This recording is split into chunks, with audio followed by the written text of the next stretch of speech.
Here is a snippet of a service unit where I set type equals simple. What do you think this does?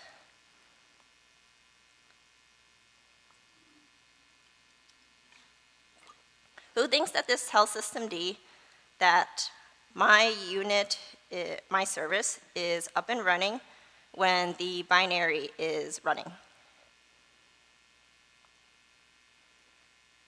Couple people? Okay. Who thinks this tells systemd that the service is up and running as soon as it forks? A couple people, even more. A lot of people unsure. It is actually the latter. So when you set a unit or service to type equals simple, which is actually the default, systemd considers that the service is started as soon as that process forks. Why is this relevant? Well, I think a lot of people intuitively think that their service is started when the actual binary is like executing and running, right? That's what I thought, and that's what some of our infrastructure customers thought as well. But there was a time where we ran into a very specific race condition. Maybe you've run into something like this yourself. In this case, we have exec start, our main process, is just going to run sleep. And then in the exec start post, which runs after the exec start, we're going to try and print the C group of the exec start process. Now you can see where this would go wrong if you are using type equals simple. Because your expectation is that you fork, and then in between the time you fork and exec, there's like a bunch of stuff systemd does to like prep the unit if you have like sandboxing properties, and if you need to move it into the correct C group. And so you would expect that like all the time, right? Systemd just forks execs before it runs your next command in your service.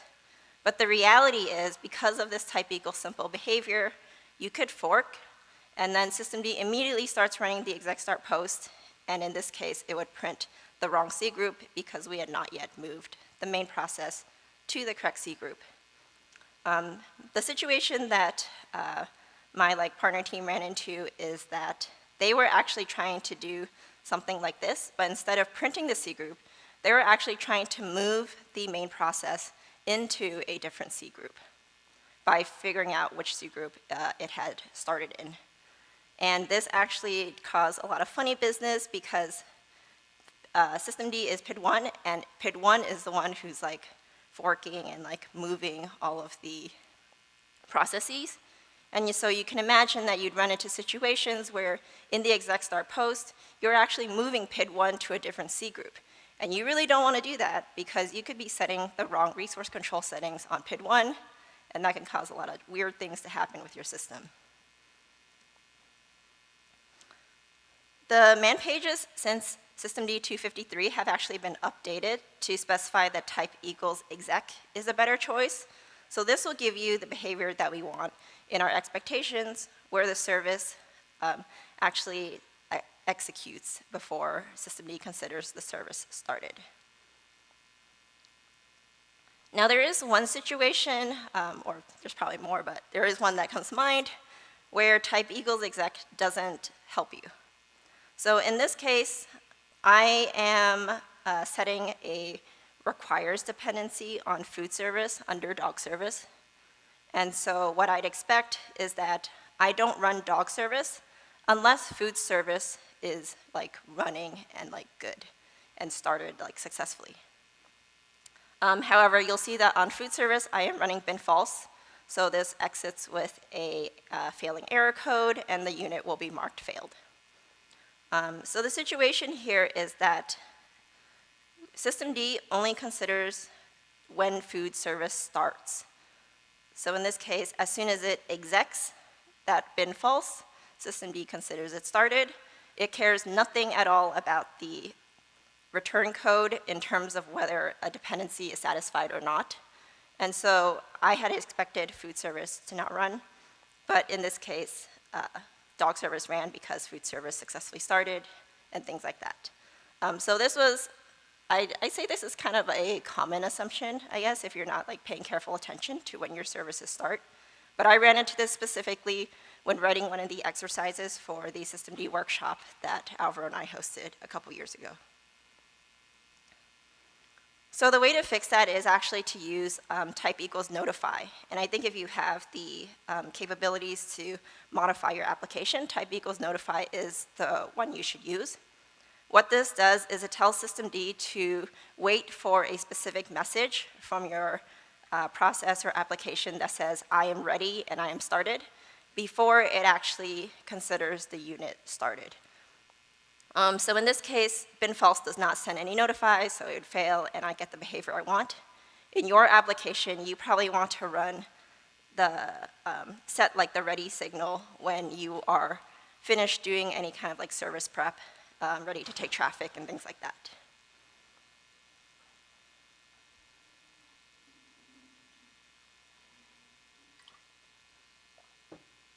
Okay, moving on to timers.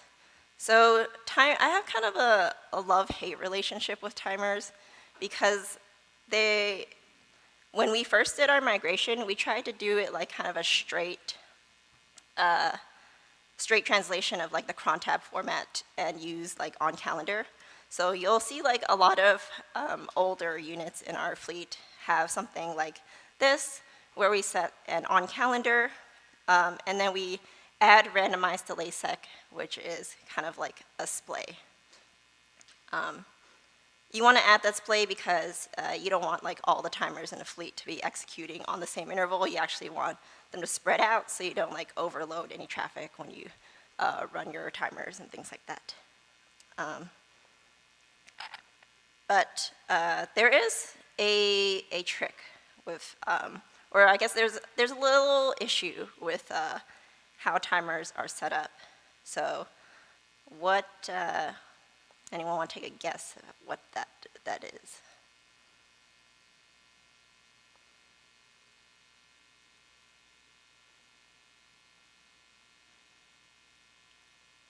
Oh, there's someone in the back.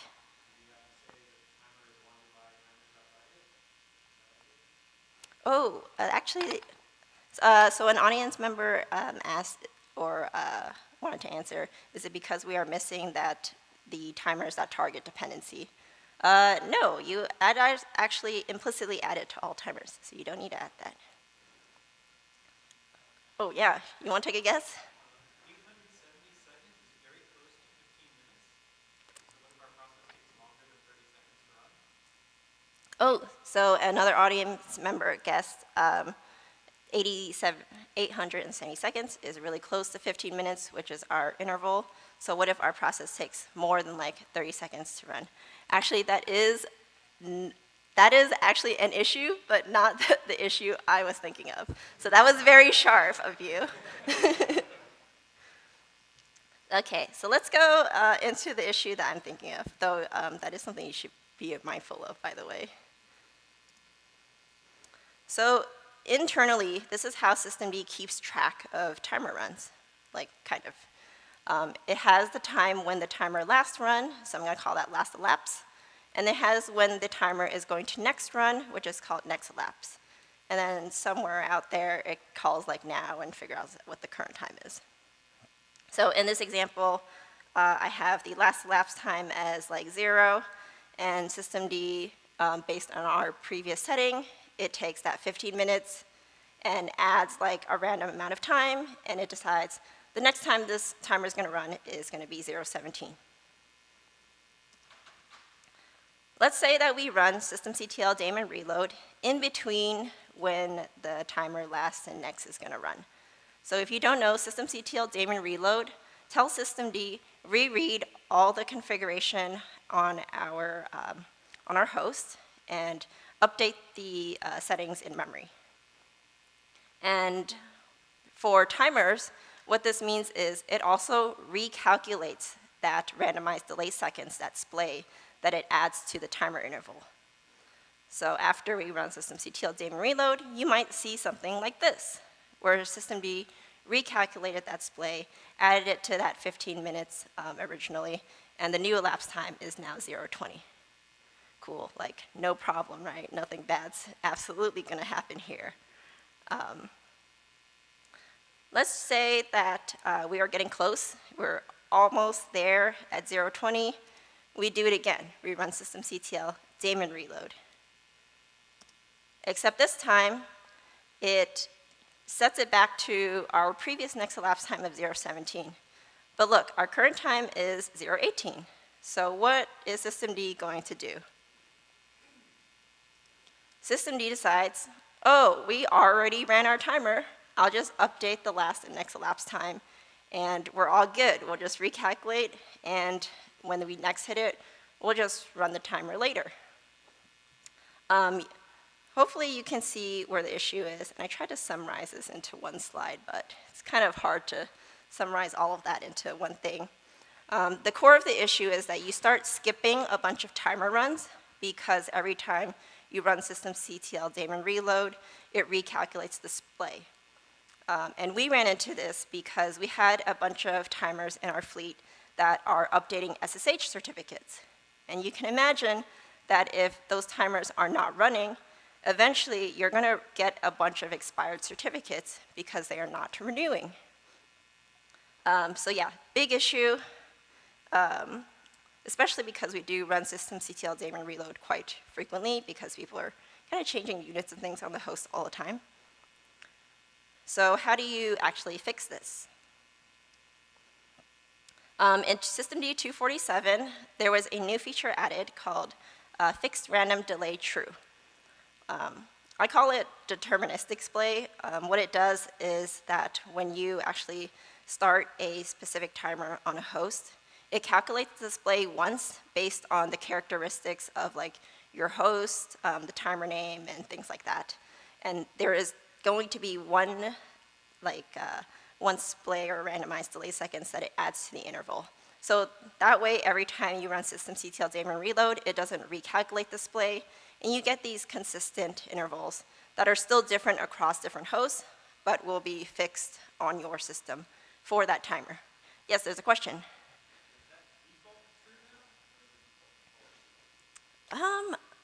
I think they had tried, or maybe it is defaulted to true now, but I had highly suggested that they make that default true, and I think there were some folks pushing for it.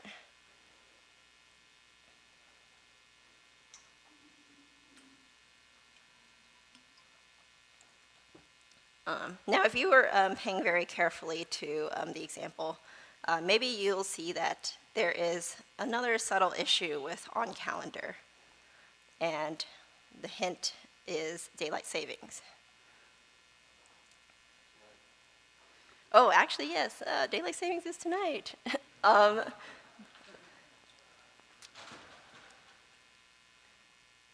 So did you know that you can add time zones to on-calendar timers? And actually, you can add time zones to a lot of things related to time formats in systemd.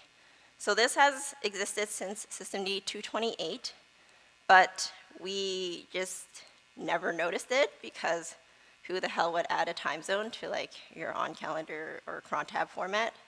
But if you didn't know this about Meta's infrastructure, all of our hosts are on Pacific time, which means that every spring and every fall, we hit daylight savings. And this is especially relevant in the fall because we move our clocks back.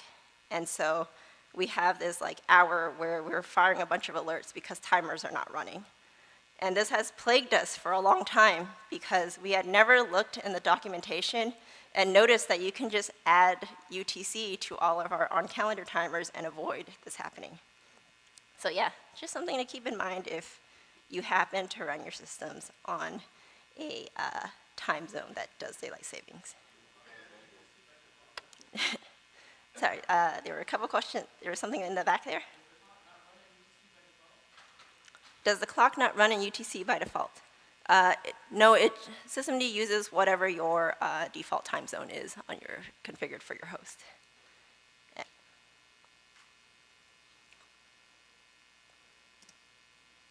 Okay, moving on to some miscellaneous things. I think this is probably my last audience participation for today. This is a path unit. We are setting the path exists properties to /etc test file.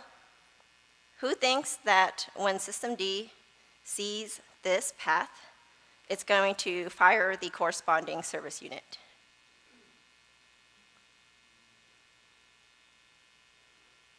You're too used to my trick questions now. Who thinks that when every time systemd sees this path, it's going to fire the service unit every time? Sounds crazy, right? So intuitively, and this is actually how path exists behaved before, when systemd saw that the path exists, it would run the corresponding service. Everything's good and dandy, and you'd expect that it did not try to run the service again unless it saw the path disappear and reappear. And this is actually how it behaved for quite a while, and this was, how I thought it behaved and how a lot of people thought it behaved. But this is actually not what it was documented in the man pages for a long time. So, crazy thing, in systemd 247, they actually updated the behavior to match the documentation. I know, it's wild, but I don't know, kind of makes sense, I guess. So what happens is, now, when systemd sees that the path exists, it will keep trying to run the service as long as that path exists. So instead of being like a one-time if thing, more like a while true thing. And we noticed this. This was actually not documented in the news as like a major change or anything. We noticed this because we had a bunch of units that were eating up a bunch of CPU because they kept running, because the path kept existing and things like that. So how do you work around this, or how do you get kind of the original behavior? So there were two things that we did as part of the systemd 246 upgrade. For the relevant units, or where it made sense, we use path changed instead. So what it does is it looks for when that path was modified, and then only when it was modified that we would try to run the service unit. The other option was to use remain after exit yes. So this is a setting that you can put on your service unit that tells systemd, hey, when this service is done running, don't mark it as exited, so that systemd thinks that it's still active and it doesn't try to restart it or rerun it. Audience member said that remain after exit is good for one-shots, and I agree, it is good for one-shots. Oh, another question? Where is the state intuitive value? Where is that stored? And is it persistent with The question was, what is the state of the intuitive value, and is that consistent with daemon reloads? Where is it stored? Where is that stored? For systemd, it's usually just looking at, it's calling access exists, or it's just looking at mtime or something like that, depending on which property it is.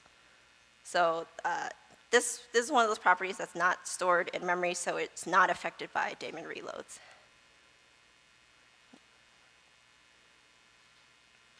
Okay. So the next thing I'm going to talk about is kill mode. So if you didn't know, systemd provides a bunch of ways to configure how to kill your service or stop it when you need to stop a service. And one of the ways that you can do that is by setting killed mode mixed. So just for everyone's clarity, killed mode mixed is not the default, but there are quite a few units out in the wild, and even a couple in our fleet, that are using kill mode mix. And the thing you want to know about kill mode mix is that we call it mixed because it mixes the kill modes between main process and all of the children that were spawned by that main process. So when you use kill mode mixed and you try to stop, or when the main process exits, it sig kills all of the children that were spawned. And basically, there's no time to clean up, right? And this is relevant, at least in my colleague's case, when he wrote killed mode mix is considered harmful. He was trying to look up why fuse mount points were leaking, and that was because we just killed all the children and never gave them an opportunity to clean up. The correct choice, and you should for my colleague, he says, really think twice about using killed mode mix and then think a third time. The default is control group, which is the default, like I said, and almost always the better choice. What control group does is when you try to stop your unit, and you send it like the systemctl stop service or whatever, it will send a sig term to the entire C group, like all of the processes, and gives it some time to try and exit before it goes in with that final sig kill.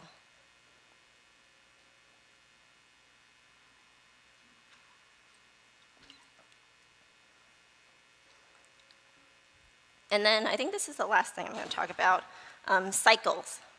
So the really cool thing about systemd that makes it, in theory, like better, faster to boot your system, things like that, is that you can set dependencies on different units.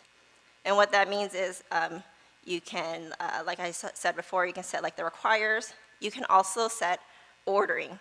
So for example, you can tell one unit to run after another unit and things like that. Now you can imagine that if both units say, I want to run after this other unit, you can create a cycle. That's like pretty clear. How do you detect cycles with systemd? Systemd provides a tool called systemd analyze verify. If you pass it a unit, it will verify a bunch of things about the unit. And one of the things it actually looks for are cycles with other units. The caveat is that systemd analyze verify doesn't perfectly mimic boot, even if you pass it like a specific target that runs at boot. And there are some cycles that are not detected. So this is relevant because if you are booting and you didn't realize that your unit had like a cycle as part of the boot, what systemd does is it will delete like the job start of one of the units in order to break the cycle and continue the boot. And of course, we ran into this because we had updated one of our packages, and we noticed that one of the services that was setting the host name or the time, one of those host properties, was just missing. And so a bunch of these hosts that got the package upgrade were no longer booting into like the correct host name or time. So this is how I codified it, like that chicken and egg example that I showed before with the cycle diagram. There's a very clear cycle here where I have the after dependency on both of these units. So you'll see chicken wants to run after egg, but egg also wants to run after chicken. And these are all going to be run part of the multi-user target.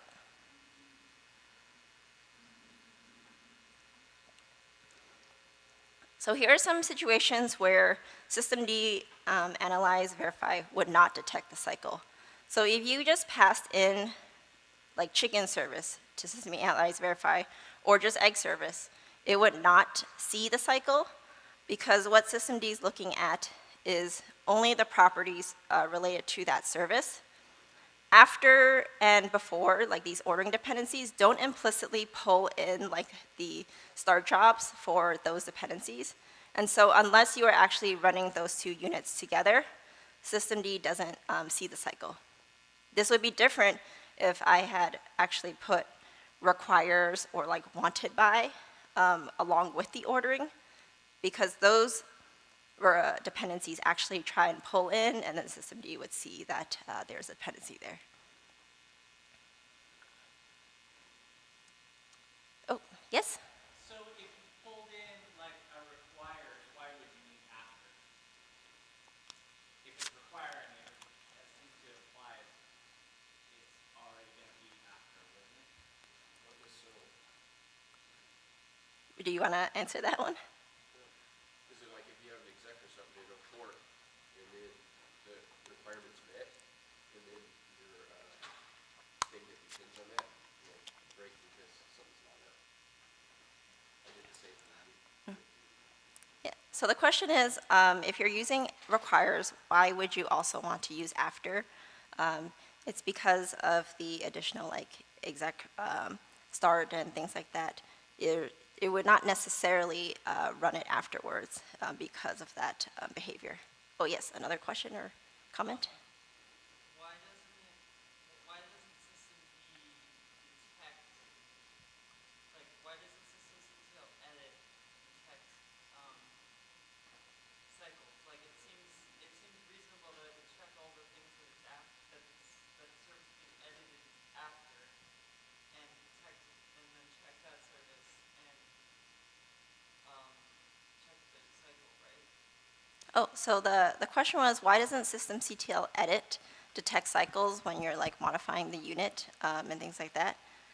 This is just one of those, I mean, I guess it could, but this is one of those like systemd, I guess, following Unix philosophy for itself, where this specific verify functionality is like contained to this tool for you to verify units.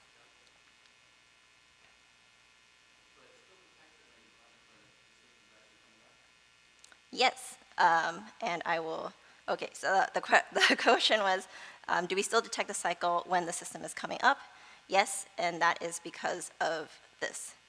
So for ordering dependencies without like those requires or wants dependencies, systemd will detect the cycle when you try to run the services together, because that's when the ordering actually kicks in.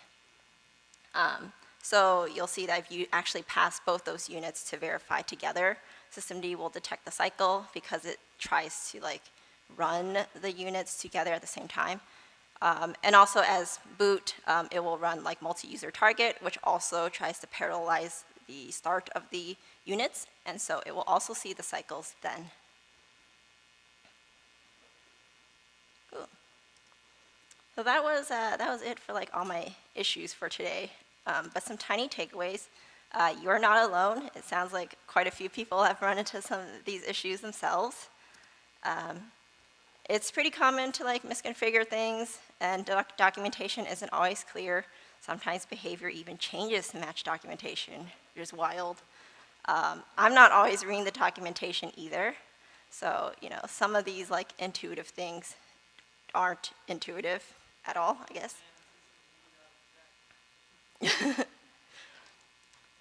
But like I said, systemd isn't perfect, but if you have like ideas for how to improve it or you're struggling with configuration, the GitHub is actually extremely active, and there are quite a few maintainers there that are reading every issue and pull request. Even if we don't like get to it immediately, they know it's there, and like, sometimes if things get enough likes, we actually work on it. All right. Thank you for your time, and if you have any additional questions, I'll be right here.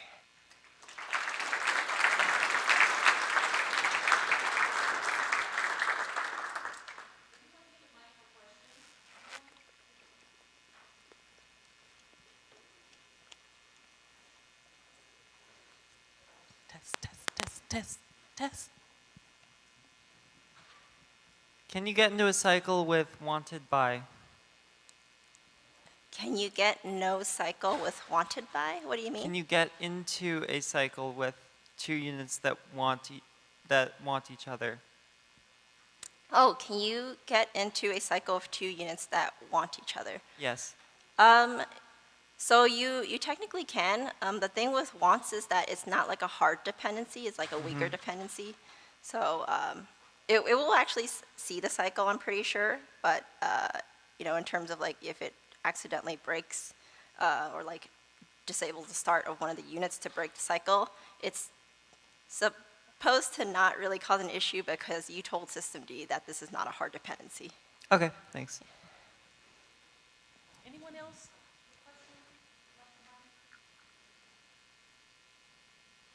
Take your time, no rush.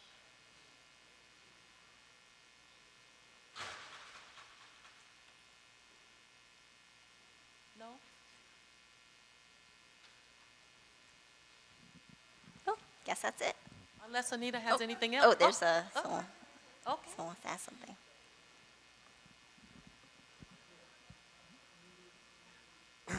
So Hello? Okay, cool. So I have a service that I need to restart when the config file changes. And I feel like I'm doing it wrong because I've had to create 3 different files.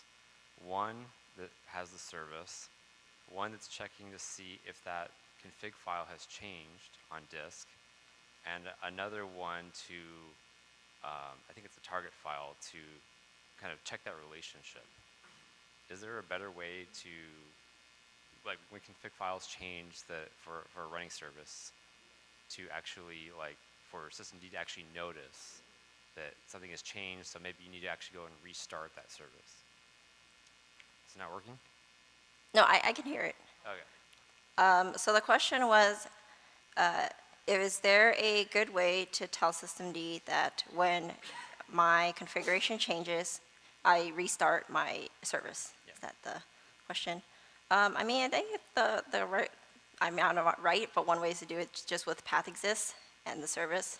So I think you would still end up with 3 files in total, one for the path unit, one for the service associated with the path to restart your service, and then your actual like service that you're trying to restart.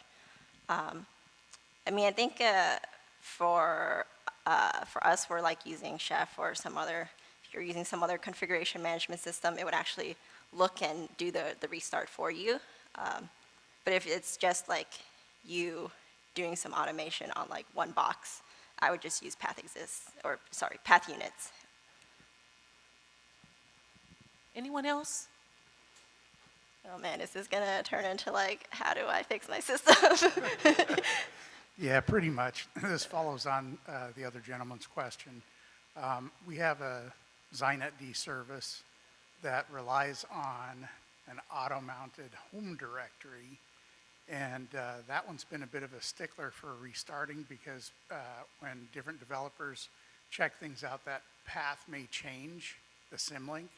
So would the path changed kind of thing apply there with symlinks? Oh, does path changed apply with symlinks? This doesn't So sound that like I'm it's- not sure of. A lot of code in systemd will chase symlinks and look for like the actual like target or destination file to see if things have changed and not like if the symlink itself has changed. So I think it would work, but you know, always test it out, right? Anyone else?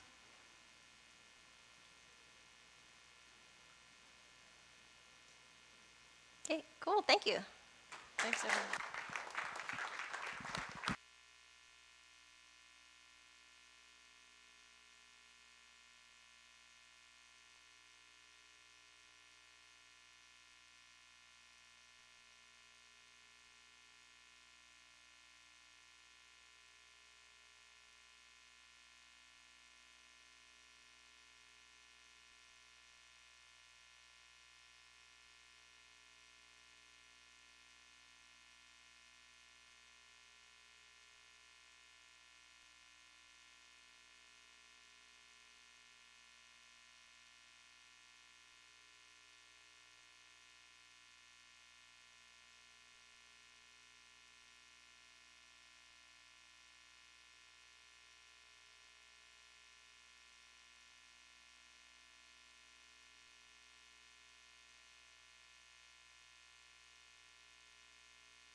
again.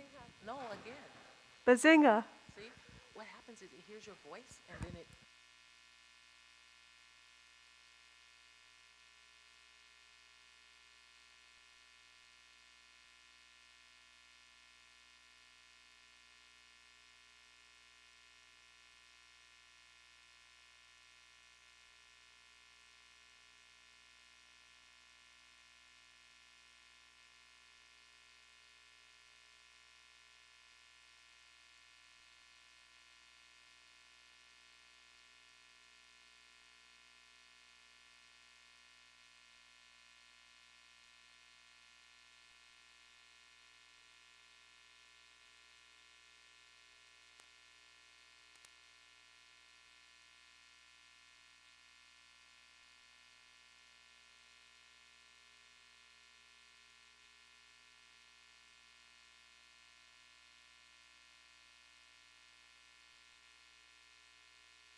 Check, check.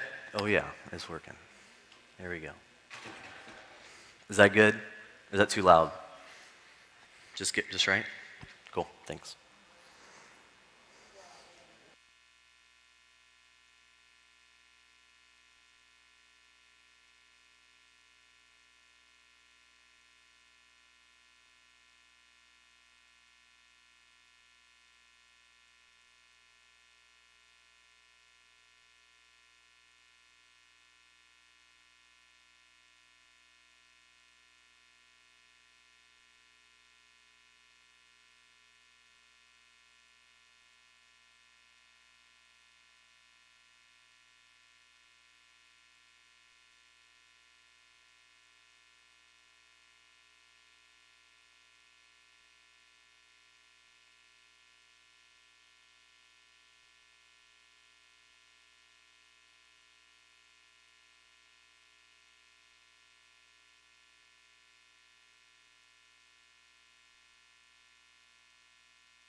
Ding. All right. Hi, everyone. We're going to get started. Our speaker, Patrick Schuff, is going to introduce himself. I'm going to introduce the talk, Advanced Site Reliability Engineering. In the rapidly evolving landscape of 2024, site reliability engineering continues to play a pivotal role in scaling and maintaining resilient, high-availability systems. This talk delves into the critical networking knowledge that every SRE should possess to effectively manage and debug large-scale internet-facing infrastructure. The talk is going to include overview of Linux networking, overview of LAN concepts, overview of DNS, overview of TCP/IP, internet security, internet routing, and Linux network debugging tools. Thank you. Awesome, thank you so much. I realize that I'm in the 12:30 spot and I sit between you all and lunch and you have a choice, so I appreciate everybody joining for this session and I hope it's worth it. I'll do a quick introduction. My name is Patrick Schuff. I'm a site reliability engineer at Netflix on the CDN reliability team. If you think of Netflix, and I'm going to generalize it bigly here, but if you think of Netflix in kind of two ways. One is the control plane. This is your list of movies, the team that own the apps on your TV and on your phone. And then once you press play, you hand it off to the data plane. This is where that movie, that TV show streams to your device. I work on the data plane side of that. So we own infrastructure, excuse me, all around the world that once you press play, that ends up on your TV, mobile device, tablet as quickly as possible. I've been using Linux for 18 plus years now. I've been working in in networking or networking adjacent teams for well over a decade. So yeah, excited to be here. Thanks for having me. So what is networking? And let's take a look at, think about this from Netflix, the product. So, you all, if you're using Netflix, your experience is, loading that up on your TV, and then you press play, and then you expect that to start streaming right away. You don't want to see buffering. You want to have a great experience and watch your show all the way through. And, kind of breaking that down, what does that look like? Kind of the first level there is we have clients, your devices, and then we have servers, both on the control plane and on the data plane on our side. And to break that down even further, as an engineer building Netflix, we have many different networking abstractions. So we're a pretty big GraphQL shop, run a really big federated graph. We use gRPC for internal communication, and of course we use REST, as does much of the world, for both external and internal services as well. So kind of thinking about this, we have our clients and servers that are built upon these different protocols, which we deploy on Amazon and VPCs and ALBs and NLBs. But what's underneath all of that, right? All these different layers of abstraction, and that is the core protocols, the standards that we have to actually run the internet. And this is where this talk is going to be focused, on those core protocols that aren't specific to Netflix, but that all of our stuff runs on, and I am guessing all of yours does as well. So again, this is abstractions all the way down, right? We have clients, we have some magic cable that connects to our servers, we have routers within all of these, and then we have all these protocols and all these decentralized and centralized services to enable that. And why is this important? I'm guessing all of you are probably operating services that use the network. It doesn't matter if you're a Linux system administrator, an SRE, systems programmer, or even writing mobile apps. You're probably writing something that is interacting with the network and interacting with all of these different layers. And it's important to understand these fundamentals, these primitives that build the internet that your services are operating on. And this entire talk is literally focused on this single command. So we are going to run curl netflix.com, and that's what this entire talk is going to be about. We're going to go through every single piece that happens, not every single piece, but most of the pieces, and I'm also going to give you the Linux commands that you can run to do those as well. So anytime you see a green command like this, I encourage you either now or once later on to run these commands and kind of inspect not only ours but also your services that you run. Understand how the internet is working, how your requests are getting to that server. So if we ran this command, and don't get too worried about this right now, we're going to go through all these pieces. But if you run curl-v netflix.com, these are the things you're going to see. You're going to see a DNS request. You're going to see a TCP connection being established. We're going to establish TLS. We're going to have security. We're going to make our HTTP request. We're going to get a response, and we're going to close that TCP connection. Again, we're going to go through each of these pieces individually. So don't get worked up about all that information. But again, I encourage you to run this against your own domains to see what's going on there. So again, breaking it down, we have the netflix.com. We need to take that name and return an IP address, an internet routable address. The next thing we need to do is we need to create a connection to that. Then we need to establish TLS, make our HTTP request. Awesome. So let's start with DNS. How does DNS work? What is DNS? So DNS is a pretty old RFC. It's been around a really, really long time, and it underpins the internet. That's why when you type netflix.com into your browser knows how to go and connect to our servers to deliver that page. It's a hierarchical directory of the entire internet. It's a big, decentralized, somewhat centralized, but decentralized system. And the way it works is you have these different records here. So you have a quad A, And I'll just give you a caveat. Everything I say today is going to be in the form of IPv6 because it's 2025 and everybody should be running IPv6. And if you don't, you should make sure your systems support it. But you have these different records here, so like name server, quad A, mail for MX, CNAME, etc. So the first thing we're going to do, and again, if you want to follow along here, you can run these on your Linux system. So the first thing we're going to do here is run a dig quad A netflix.com. And we can see that this returns a couple of IPv6 addresses. So we return multiple because of multiple different regions and or availability zones in AWS.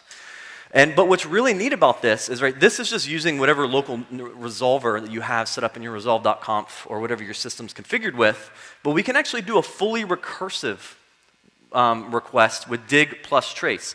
And you can actually see it hitting all of the root name servers. And again, we're about to go into all these, but these are all the different systems that we need to go through to resolve Netflix.com.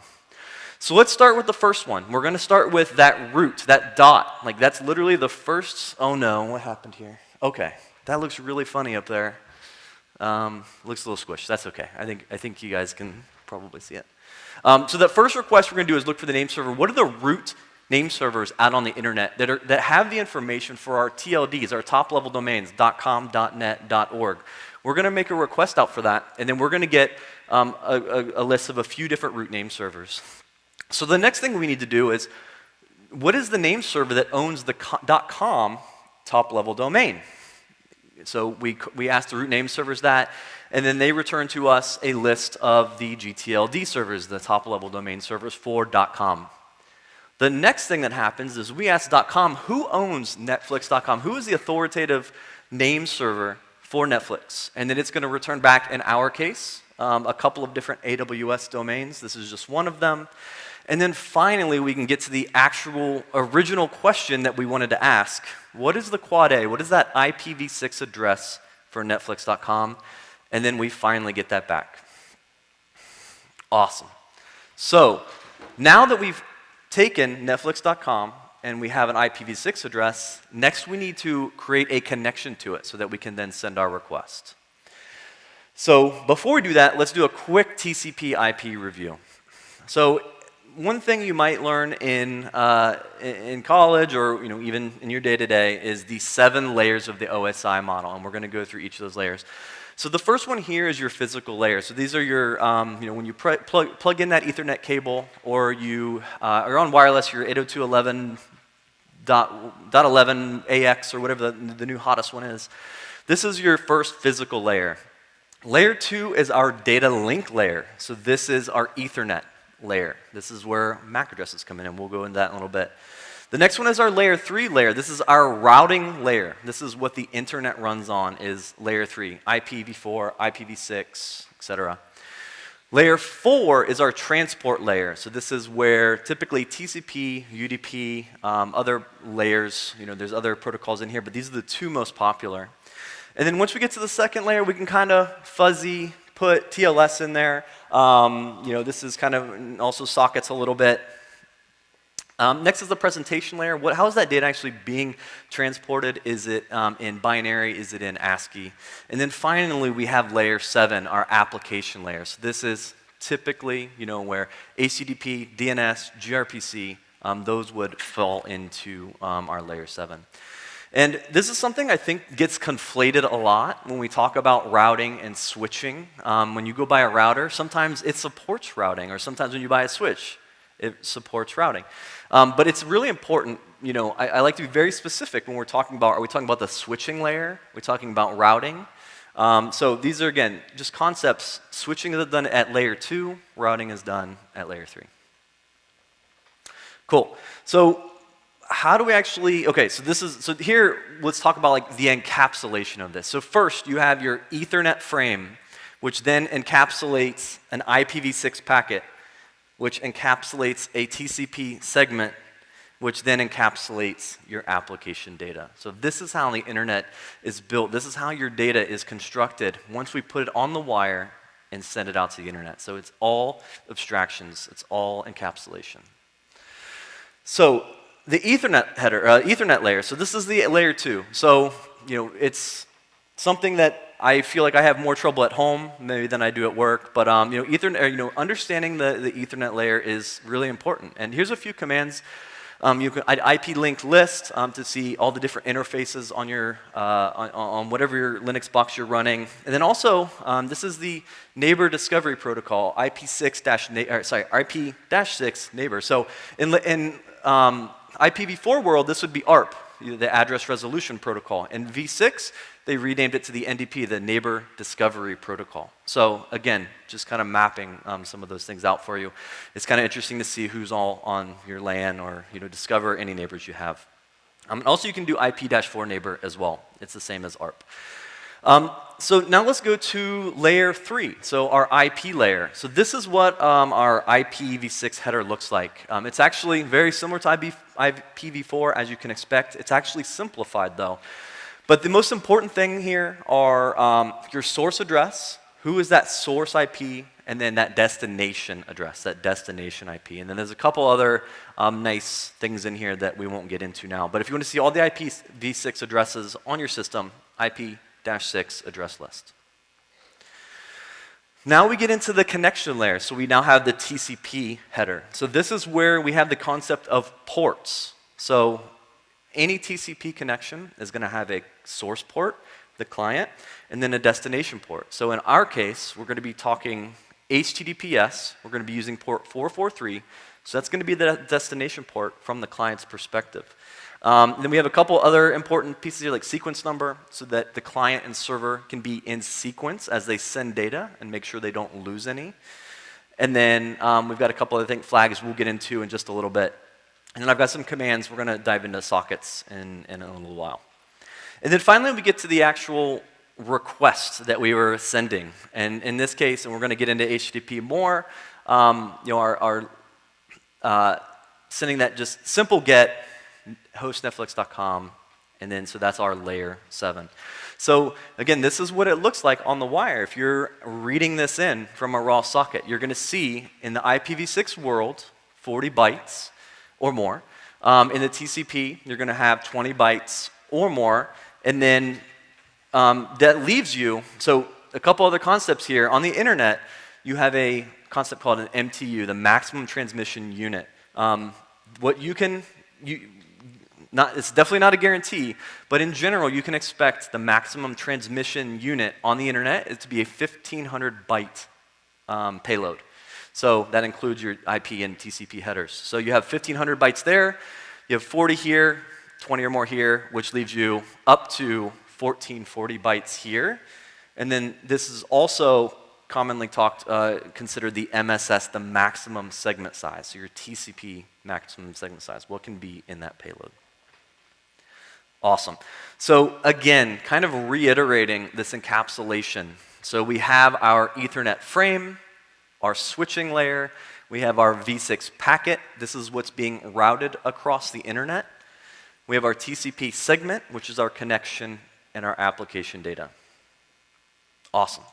So now let's get into actually establishing a TCP connection. So that's what this line is here. It's actually just a single simple line, but it's, there's a couple things happening under the hood here. So TCP, just to give you a couple of really nice properties of it, it's in order delivery. So when you write, so as an application developer, when you write a byte into that file descriptor, you are guaranteed that the other side will, as long as that connection stays active, they're going to get that data in the same order that you write it. That saves you a lot of hassle on the client side, on the application development side. The other really great property of TCP is you have retransmission on loss. So if any packets get lost on the internet, and it happens all the time, TCP has different congestion algorithms they can use. It does use, and you can configure this, depending on your needs of your application, your clients and servers, to be more aggressive or less aggressive, but it retransmits those packets for you, again, to preserve and promise that in-order delivery. And then, again, TCP just underpins virtually the entire internet. There's definitely newer protocols that aren't TCP. I'm not going to get into those today, but almost every website supports TCP. It's a really great transport protocol.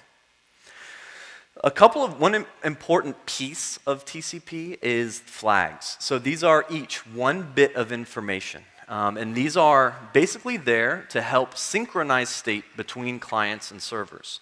And we'll talk about a couple of the flags and use them as we establish a TCP connection here soon. But again, so a couple of them here, SYN, synchronize, that's what it's short for. ACK, acknowledge. There's a couple others here, fin, to finish the request, and then reset means go away. I have no idea who you are or you did something naughty. I'm not going to answer your request, and that just force closes the connection. So this is how you can create a manual TCP connection from the command line. You can go telnet netflix.com port 80 because that's unencrypted, and you guys can try this right now, and you can manually type get HTTP 1.1. Make sure you have host Netflix so it knows what server to send it to, and then hit return twice. And you've just created manually a TCP connection and then sent an HTTP request, and you will get an HTTP response. I don't know, I think it's kind of cool, but like breaking it down in that way. Everything curl's doing, we can do with various different commands from the command line.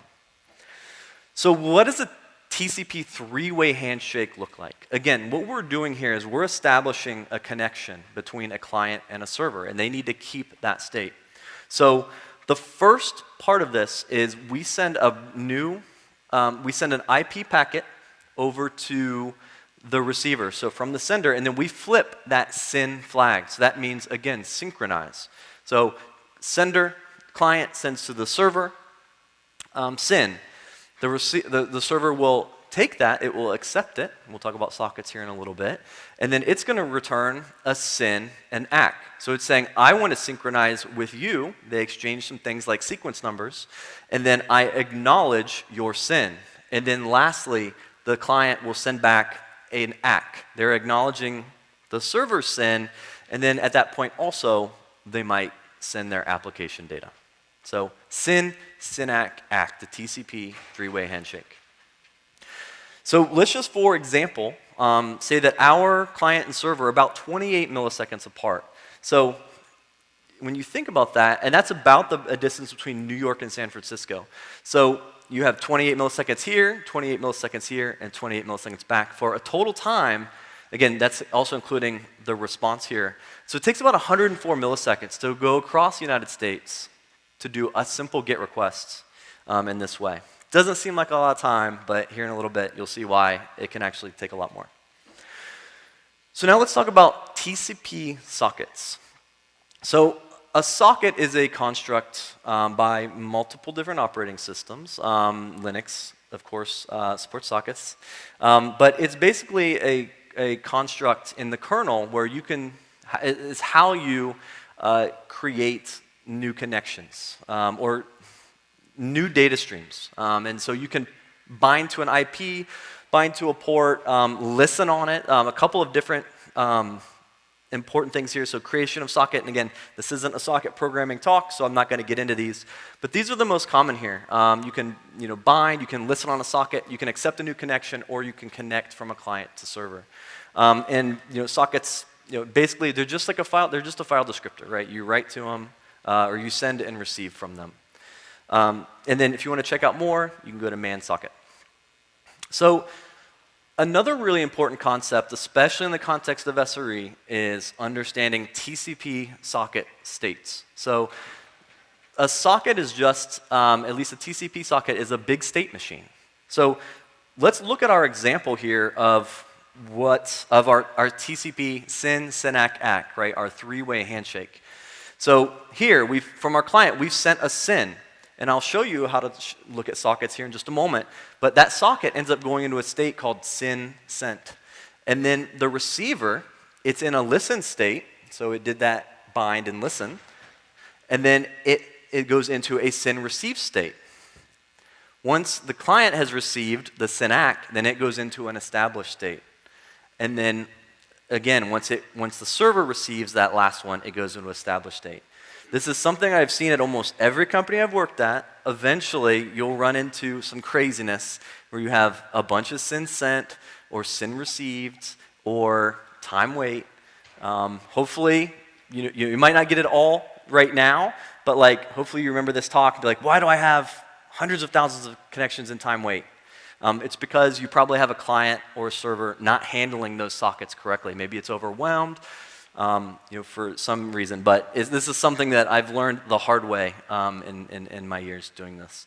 And then also we talked about the fin, right? The finish flag. So once a client or server, either side can instantiate this. So the client's going to send a fin, ACK, right? And then so these are the socket states. And then what's really interesting here is this time wait. So after a socket's closed, most of the time by default on Linux systems or BSD or any system you're using, you go into this time wait state. And that's, again, a failure scenario that I've seen on systems that aren't handling their connection management well, that can be very painful. And then it goes into a closed state. So and here's just a few of the different states on the client and server. We kind of went through them already, but these are the different the states. And then you have this really gnarly TCP state diagram. So if you graph all of this, these are all the different states and all the flows that they can actually do. Again, you can check this out later if you're interested. But I've had to pull this up a time or two in the past many years. So here's an example of looking and inspecting the sockets on our system. So go ahead if you want, do a curl, netflix.com. And then I'm a big fan of the SS. There's a bunch of different ways to check out sockets. SS is the kind of the more modern, easy, nice way to do it.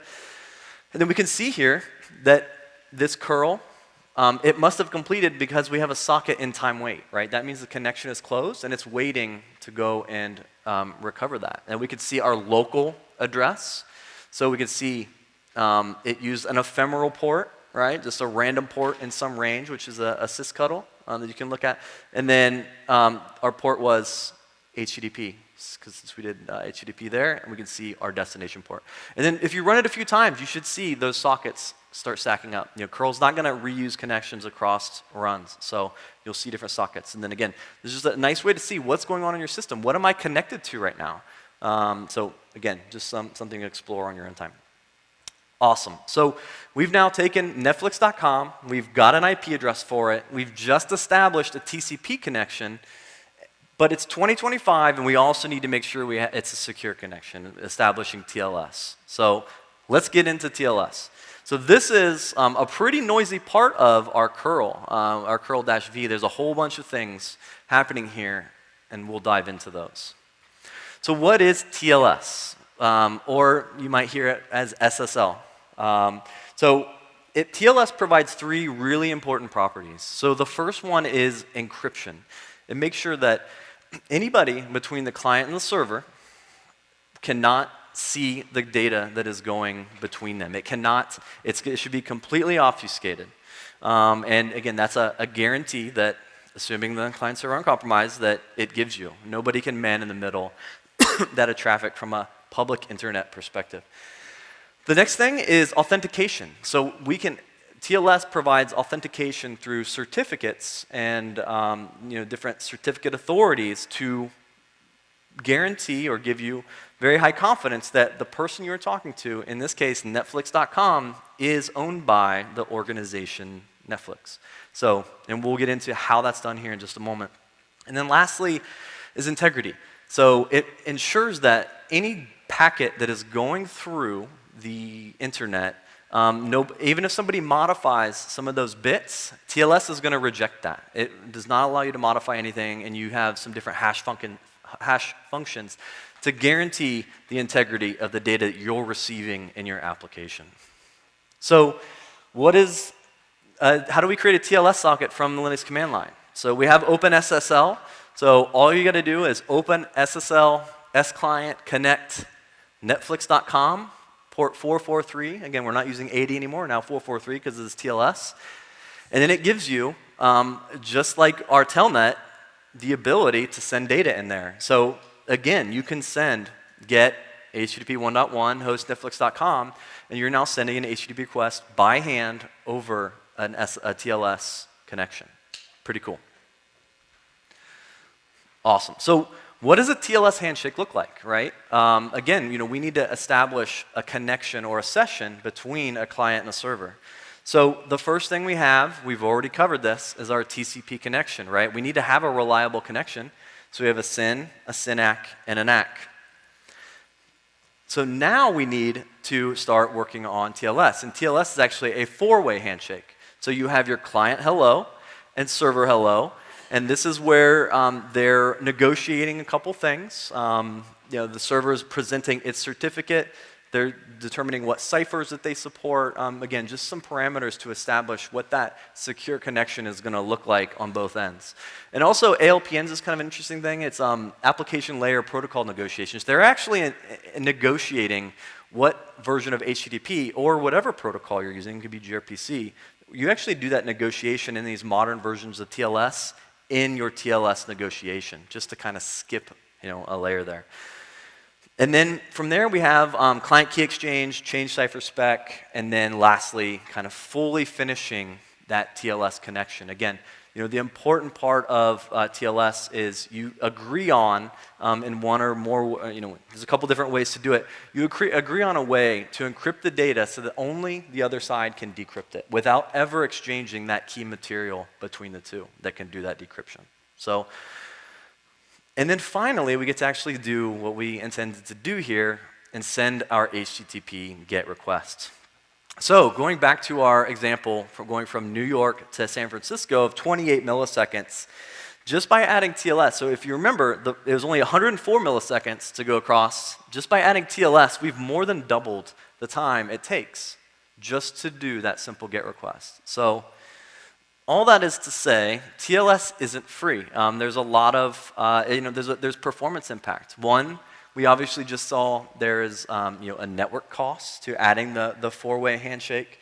It's non-trivially on CPU doing TLS at scale. CPUs, doing those key exchanges, those, doing the encryption, doing those hashing functions, those at scale can be non-trivial. And the other interesting thing is there's a lot of client implementations out there, especially Netflix. We serve customers from virtually every single device you can possibly think of, even being random set-top boxes made in the most far remote parts of the world. So that gives us interesting challenges to supporting TLS in that way. But again, it's a requirement. We have to do it. It's really, really important for the privacy of the people using our service. Awesome. So we got an IP address. We have a TCP. We've established TCP. We've established a TLS session. Now we need to finally get to the point where we're sending our HTTP request. So this is what that looked like. So it was just a couple of, it's kind of, you can kind of see the arrows. This is going away, and then anything going this way is what was a response from the server. And I think I did prune this down a little bit. It's a little noisy, but you kind of get the point. So let's talk about HTTP, the HTTP protocol. So HTTP has been around for more than 2 decades now. It's done a lot of different evolutions, and HTTP 1.1 still in wide use today, but we'll talk about the successor to that here in just a moment. It's a really easy protocol. It's ASCII based, so if you read an unencrypted stream on the internet, you'd be able to read all of the bits and all the bytes. It has the concept of different methods and headers, so different ways to operate on a remote resource. So you have a GET request, you have a POST, a PUT, a DELETE. There's probably some that I'm even forgetting here. But it also provides the concept of headers. So these are key value pairs so that the clients and servers can negotiate what that data looks like. They could say, I'm sending application JSON, and I accept application JSON. Or there's different ways to use key value pairs, really as you as the programmer, as any way that you want to negotiate some parameters. But one problem with HTTP1 is got head-of-line blocking, and that means when you send a request out of TCP connection, you cannot send another request until you've received a response. Again, it's an ASCII-based protocol. So this is very common to see both in the application and the browsers give you this for free, opening up multiple connections to your server so that you can use them and potentially even prioritize them. So you can send your CSS, your JavaScript, and your HTML all simultaneously, and it brings them back in and puts them all together. So but still, head-of-line blocking is a problem. And back in 2015, a couple companies, Google, were working on a protocol, or basically HTTP2. Like, how can we improve this protocol? So they released the HTTP2, as previously called Speedy. And there's a couple really big changes here. One is, instead of being an ASCII-based protocol, they turned it to a binary framed protocol. And what that allows us to do in HTTP is, with a single TCP connection, we can send multiple requests through it. So we no longer have that head-of-line blocking. So that's one really big benefit of HTTP2. And also, by not having that request response model, by having that framed protocol, it allows us also from the server to be able to send down events to the client. So instead of just long polling from the client and just waiting for something, the server can proactively send server-side events down to the client. So whether you're pushing content or a push notification, whatever, a lot of different use cases for that, which is really, really nice. And then, yeah, ALPN, we kind of talked about that. And then there's some other nice properties too, for like header packing, etc. I'll let you guys Google for those. And again, if you want to curl and force HTTP2, you can use that command there. So putting it all together, and again, I'm reiterating this multiple times. We have our v6 packet, which is encapsulating a TCP segment, which is encapsulating a TLS record, which has our HTTP request payload. And this is, just a kind of a visualization of what that looks like. So your Linux operating system, when you write that HTTP request to that socket, it's going to construct that payload, and then it's going to send it to the next router. And this is going to get sent to the next router, all the way till you get to your final destination. And then whatever server's on the other end is then one at a time going to pull off that IP header, TCP, TLS, and then send it to the correct application that is listening on that socket. So it's kind of beautiful, and it's amazing. But how does it get there, right? We now talked about clients and servers, but there's a lot of magic that happens between those clients and servers. So let's talk about how the internet works. Let's talk about internet routing and architecture. And again, as an SRE, the internet breaks all the time. So that's why, I really love, talking about this and, and hopefully, providing some light to what is usually something that not a lot of people dive into. So the internet is built upon a protocol called BGP. So it's a layer 7 protocol, the border gateway protocol. And essentially what it does is it allows two routers on the internet, again, layer 3 IP routers, to communicate with each other and exchange their information, exchange the IP prefixes that router can route to. And I'm going to go into an illustrative example here in just a minute. But the entire internet is built on BGP. And then also there's a concept of autonomous systems. So if you are on the public internet and you want to exchange routes with any other network provider, you have to have an autonomous system, which is issued to you as a network operator. And we'll talk about what that is here in just a moment. So this is just a simple example of how the internet started. It didn't really start this way exactly, but I'm gonna just roll with me for a little bit. So let's say UC Berkeley, they were building a network, and they had all their researchers, and they were exchanging research, and it was amazing, right? Like they were able to be really efficient and sending files the same. Like they're like, wow, we can exchange files across campus, across the buildings, and everything's great. And then one day they're like, how can we communicate with each other, right? We're working together on this research. How can we connect these two big university networks together? And then that's how the internet was born. That's how it was created. So what would they need to do together? The first thing that they need to do is acquire their autonomous system number, their ASN. And these are their actual ASNs. These are really big. These can be in the millions. UC Berkeley was probably the 25th in the world, or at least in the United States, to do an ASN, and Stanford was also really low as well. So really low ASNs are really cool and nerdy. So they acquired their ASNs, and then they were issued these IP blocks. They were issued publicly addressable internet prefixes. Awesome. So the next thing that they did was they put routers in each of their networks, and then they ran a cable. Let's just say they ran a piece of fiber. Well, I guess fiber probably wasn't back then. They probably ran a piece of copper, between Stanford and Berkeley. And it's important to note, I just gave these different interface names here, like ETH0, Gig5. And then this is what their routing table looks like. So a routing table basically says, if you need to go to this IP destination, this is the interface you should use. And that's what BGP does. It allows them to exchange that information, saying going to this particular network, use this particular interface. And that's exactly what they did. So they established this BGP session between their networks. And you can see right here, so this is the network for Stanford, right? This is what their routing table looks like. These are the network for Berkeley. So if somebody's trying to go to one of the addresses within this /16 here, they know to go out the Gig5 interface, and it'll go there, over to there. And then at that point, that's where maybe layer 2 would come in, right? This is where it might be a packet switch network, or they might, they'll get it to the destination address. Make sense? Cool. All right.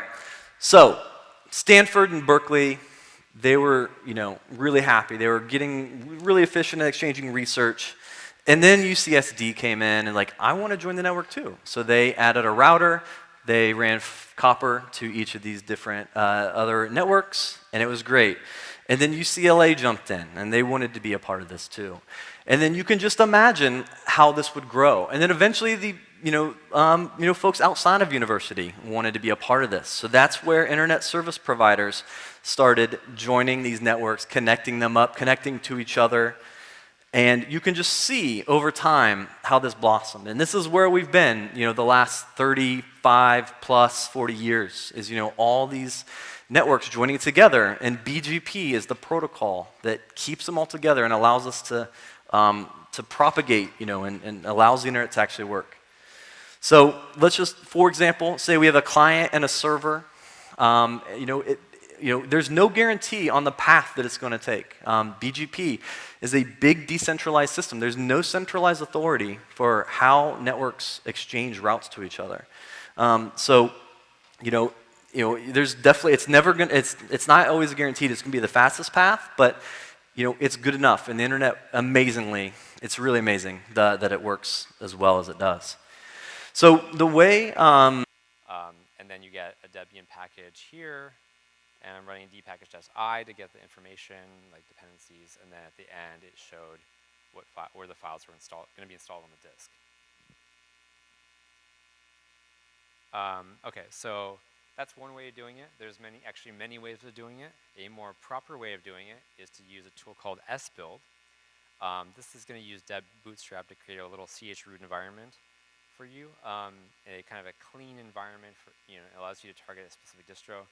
Now, there are some issues that I've run into this. I have not really been able to get this working on an RPM-based distro due to some weird permission things. This works okay, on Debian or Ubuntu as a host system, but if you want to run this on Fedora, Arch, or Gentoo, or anything else, I recommend you just use a container image. It's just easier, and it's doing more or less equivalent, in my opinion. Okay, so RPM, how am I doing on time? Okay. Oh. Sorry, lock screens. Okay, about halfway through. Okay, so let me hurry up. So basically you have, you put the spec file in the right structure and run RPM build A. Again, you probably can't actually see that, unfortunately. It's a little bit too bright in this room. But basically, it's going to go ahead and copy, do these instructions here, copy things in the right spot that it's expecting, run this command, and at the end, you're going to get an RPM package. Okay, so a more proper way of doing this, again, is to use mock. It will do something very similar. It's going to get a chroot set up for you in that particular environment that you're targeting. But again, you can just use the container image as a kind of a easier way to doing this. This is the more proper way of doing it. So let's talk about versioning. Okay, this is something that's really, I find to be really important, at least in my opinion. Versioning is a really crucial part of releasing software. So there's nothing really intrinsically special about like what your versioning is, as long as you are consistent, and a few other kind of key concepts like you're monotonically increasing, which basically means that you are going up. Now sometimes you do need to like have releases for backporting release and stuff like that, and that is important as well. But in general, this is a good way of kind of versioning your software. So now, one thing to keep in mind is there's a huge difference between software that you are like maintaining the software itself versus when you're a third-party packager, where you can't really actually have too much control over the versioning, but you have some control. So usually there's something like a release version or revision or something along those lines. But it's really important, don't reuse version numbers. It's really confusing. Now you're asking your users to run like MD5 or a SHA-256 to see, is this the version you have? Or no, maybe this is the version you have. Again, if you're packaging for software that's like outside outside of the software that you're actually developing, just bump the release version. Start from 1, go to 2, etc. Now, there's another thing you can bump called the epoch value on the RPM side. The default is 0. Keep it 0. This is basically saying I'm going to break the glass, the emergency glass, and pull this lever when you bump this version, because now you're forcing other packages that are dependent to also bump their epoch, and it just becomes like kind of an all-out war of bumping the version there. Because you're basically saying, it's not like really a version in the normal sense. You're basically saying, let me go ahead and like reset the reality. Yeah, so anyway. So again, okay, so talking about uniqueness here. This is the easiest way to identify like what software version you have. So like don't overthink it, because it's both the uniqueness and going to be used for things like quantitative comparison, and it can also give you some other kind of indicators for the ecosystem, like is my thing ABI compatibility, or is it stable? But remember though, versioning is made up. That's right, as long as it's unique and monotonically increasing, and maybe if you follow this regex I'm going to show in a minute, the schema doesn't really matter.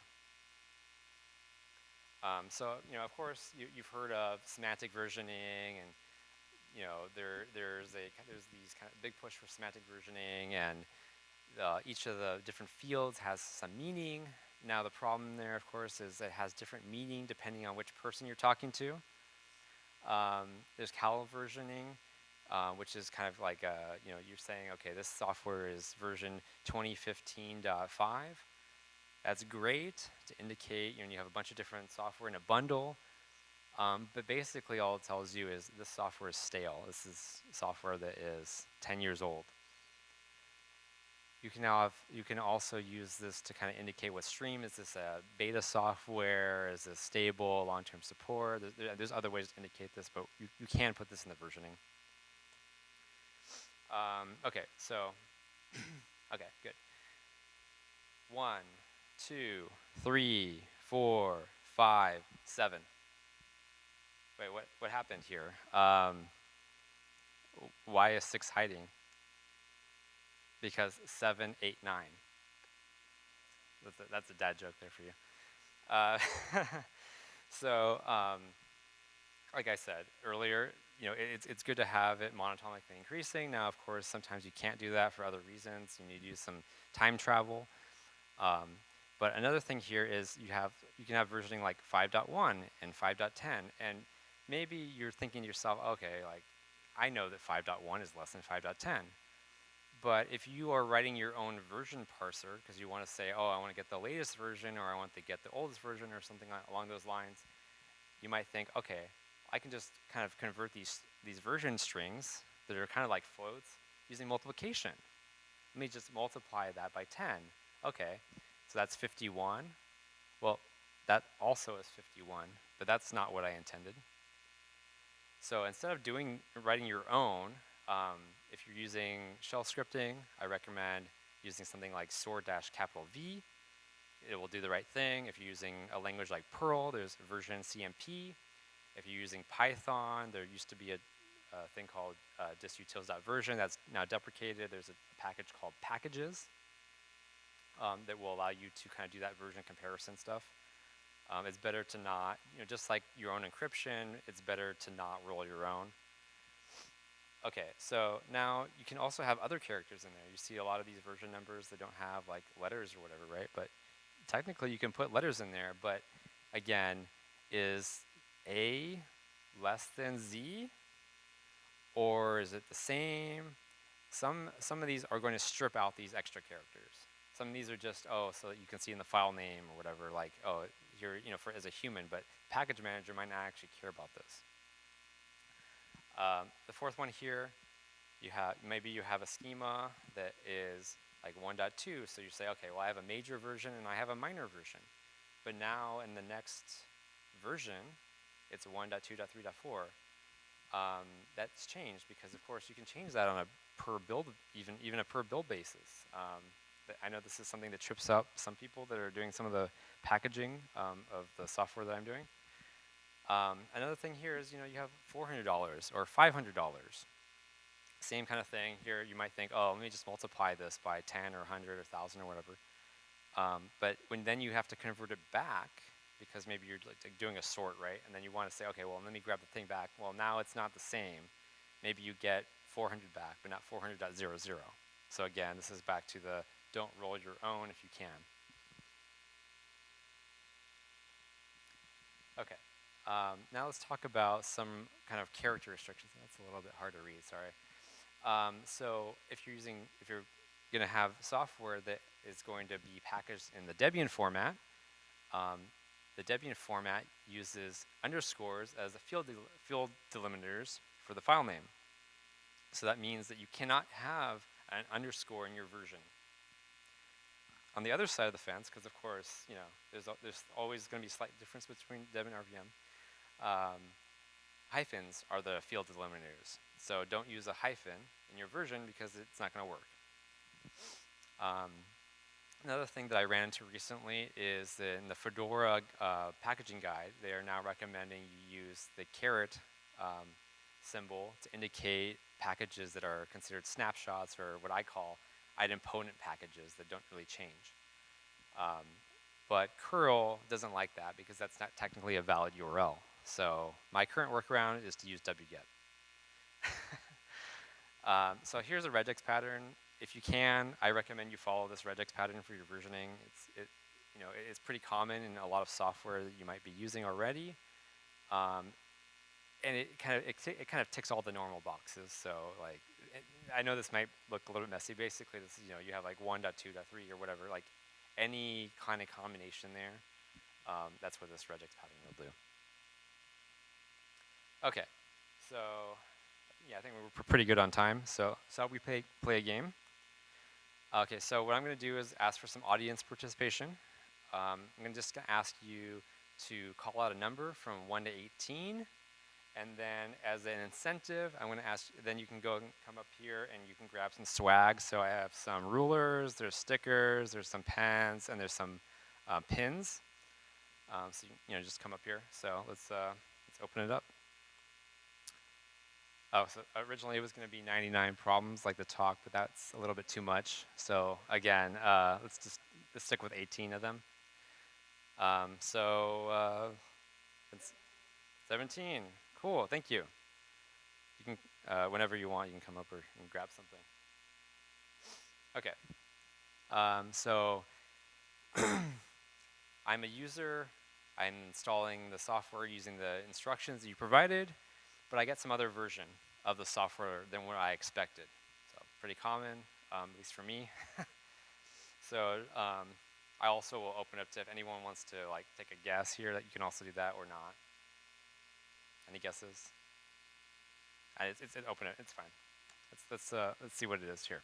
Okay, so you might have multiple packages that are providing the same dependency. They might even be in different repos. You might have this repo from the distro vendor and this repo from the hardware vendor, for example. And so you might get the wrong version according to basically to you, because the package manager just says hey this fulfilled the dependency based on the package graph. So in that case, the problem is a lot of users don't notice, because they'll run like apt or zipper or DNF with -y, and then they're like, oh, it runs through and downloads and installs, and they're like, oh, but I run whatever command and I see it's not the version I expected. If you can, you're interactive, pass like -v or -V or DNF is pretty verbose by default. To see what versions it's going to download. It'll tell you before it actually starts going and downloading and installing it. And that way you can say, okay, wait, something is wrong here. Maybe I need to add a pin file to make sure that one repo has higher priority over another, or like yum and DNF, you can say disable repo, enable repo. There's other things you can do basically before you've gone through the whole step of Okay, so I'm going to ask for the next number. Okay, thank you. Okay, so you get this really like what's going on here. So I'm I'm just trying to apt-get install something, and I get this error. So what this is here is you don't have the public key. Now, it says here that the repo is not signed. That's not really true necessarily, but it stopped you because it couldn't verify that the repo was signed properly. Maybe maybe you forgot to install the public key, or things have changed. For example, a GPT key rotation. I've done this once before, and I'm going to do it again eventually, so be prepared that things will break. The other thing that can happen here is, is that, there's also so there was a transition that's been going on to the Deb 822 format on the Debian and Ubuntu side here, from the .list format to the .sources, and also before that was the apt key deprecation. So even for the .list files, you had to now specify this is the public key that I need for this particular repo, because in the past it was just one giant kind of key store. Okay, next number, please.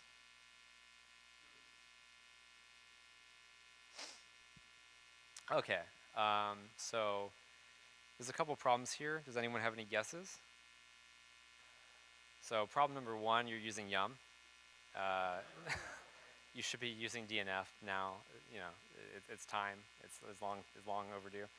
The second thing here is you have file conflicts. Now you might have a config file here, and maybe you have this config file in package A and package B, and this might go on for weeks, months, years even, and you never get this.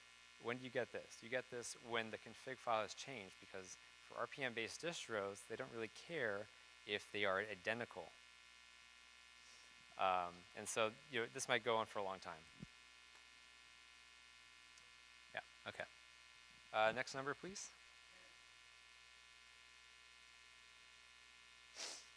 Okay, so this is zipper. You're trying to remove some package, and you get these warnings. They're really error messages. And this is update alternatives. Now, in my experience, update alternatives is great when it's working, and when it's not, it's not. So basically, if you're not familiar with this, you want to have the same software. Like, for example, if you have a database, for example, like MySQL and MariaDB, but you want them to have the same executable, or you have libraries that can fulfill the same need, but they're at different versions, or there's a lot of different use cases here. But basically, this tool, Update Alternatives, will let you kind of from their tool change the symlink, and it can have a bunch of kind of child symlinks. And so if you have any typos or other issues, or you're trying to upgrade and maybe that file doesn't exist anymore, because it's not direct symlinks, it does a symlink to and /etc alternatives to then to the actual one. That way it has an intermediate, so you can kind of just flip between them. You get things like this. So be careful with update alternatives is my point. Oops, sorry. Okay, next one. Okay, so your app getting install, and you get an error message like this. So you shouldn't really see this as an end user. This is something you'll see as a developer. And what this is you have a changelog file, and you didn't fill it in correctly. So the versioning is, for example, like 1.0.0, but then -1 or 2 or 3 or whatever, the revision field.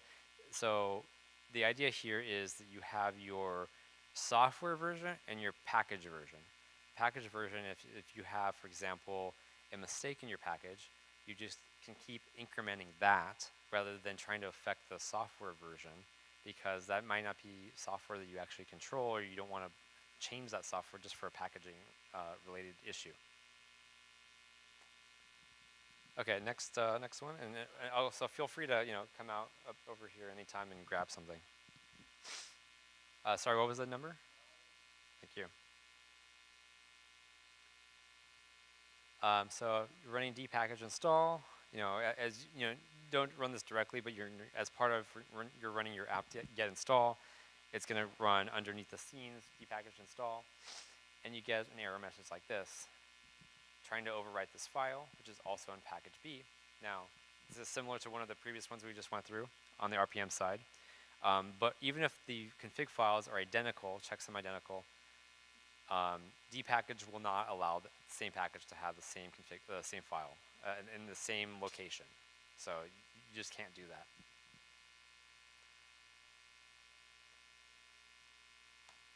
Okay. So next one, or I guess I can just go through them incrementally. Either way. 14. Thank you. Okay. So some packages could not be installed. That means you've requested an impossible situation. So yeah, basically it's what it says. It's impossible, and that could be that you don't have the packages available. Maybe you don't have that repo that another repo enabled, or those packages been removed from the repo, or you forgot to generate those packages, or they failed, or whatever. Like basically, those packages don't exist, so it doesn't know what to do. It can't fulfill that request.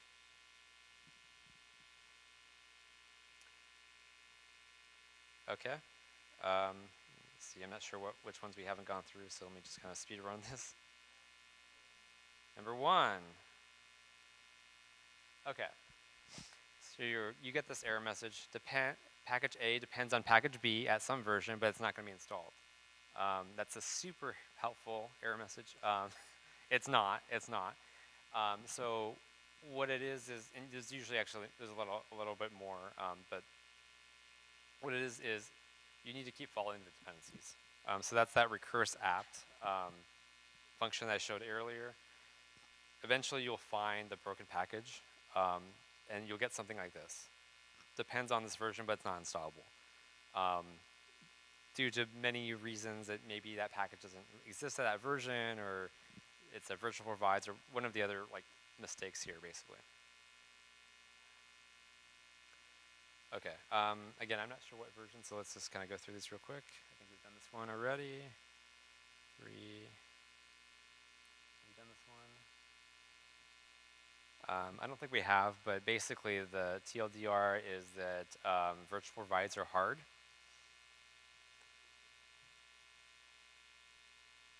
4. Okay. So you get something like this, and I get questions about this one all the time. But again, it's telling you right there how to fix this. Run this because you have already installed either using apt or depackaged, and a lot of times it's through depackage-i, like as a manual step. Somebody has installed a package that has some broken dependencies, and it will let you do it, but it will then throw an error at the end. And apt at this point is broken. It will not let you install anything. You need to run this, and what this is going to do is it's going to remove those broken packages from your system, and then it'll let you go ahead and continue as is.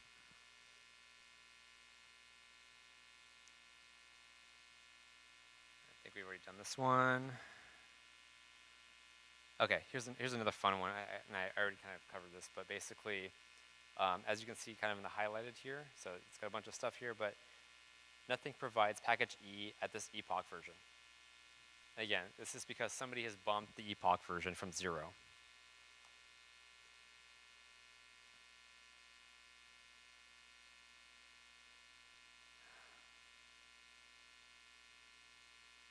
Okay. So you're trying to install some package, add a version. Now, the hint here is that it says virtual package. You probably don't even know that. And apt will basically say, I don't know what to do. There are multiple packages here that can provide this. Now, if you only have one package in the repo that happens, it'll happen to work, and then later you add another package and it stops working, and you're like, what happened? And this is because virtual packages on Debian cannot provide a version. You can have a virtual package name, but that's it. If you're trying to install a specific version, for example, here, you wouldn't actually try to run this command. You would say, okay, my package depends on this package at a certain version.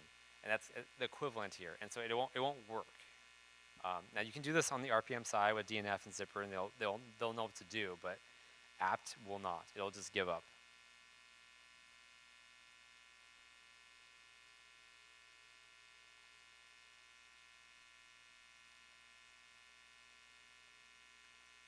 Sorry, I meant to cross out these numbers, but I kind of forgot. Okay. So I'm trying to DNF update using -s best, or it's kind of the default depending on which distro you're using. But there's a version conflict here. And again, there's a hint there. You can use allow erasing, but what happened here is that there was a provides, and these are actually all real problems. You won't see in the speaker notes, but these are all have a bug associated with them.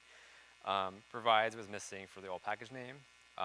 Now, when you are trying to rename a package, it's really important to follow this kind of pattern, which is conflicts, provides, obsoletes.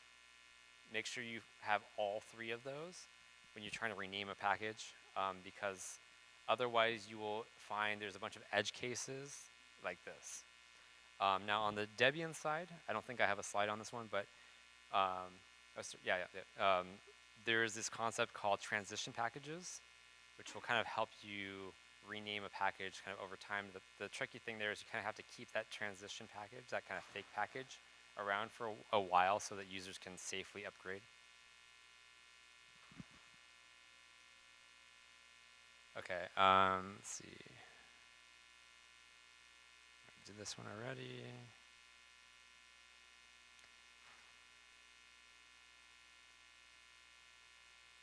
So this one is that you had some packages that were dependent, but they were in a repo that you didn't control. 17? Okay, thank you. Okay, so again, another kind of scary message here, which is true, and basically you just follow what it says here.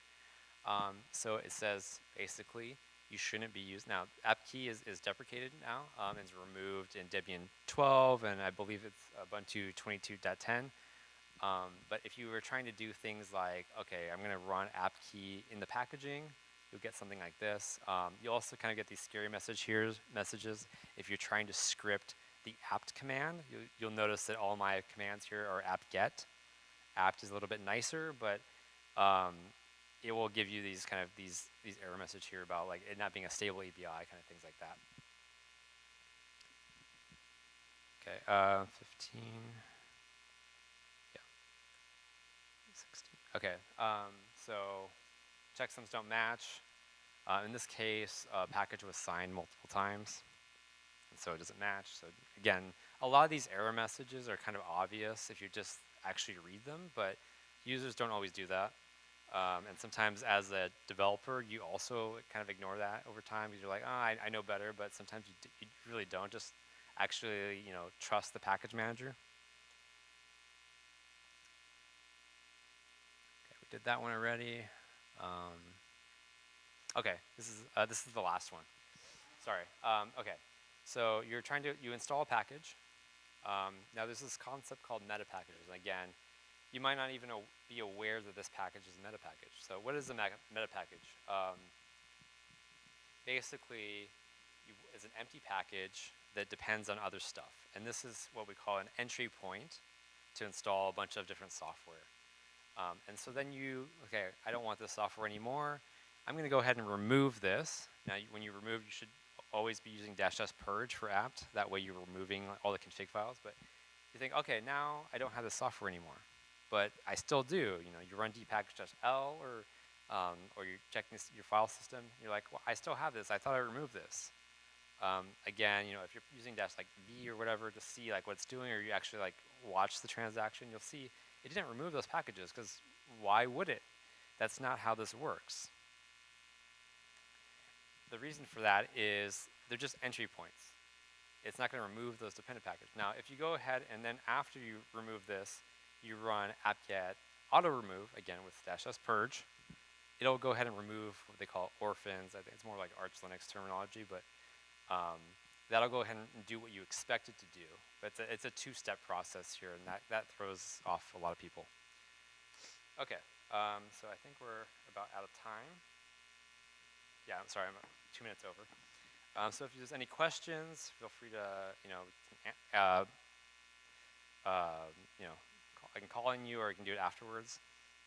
Okay, thank your package maintainers, all the different ecosystems here. There was a lot of talks about Nix packages. It's community maintained repository with a lot of packages, PyPI, the Debian community, Fedora, EPEL, etc. Like, thank your package maintainers because they do a lot of hard work behind the scenes. So here's my plug. Recently we did an AMA, so you can check that out. And then here, and then in about a week from now, there's GTC. So I might see a few of you, hopefully, there. So yeah, that's all I got. And then I was kind of saving this in case I got heckled.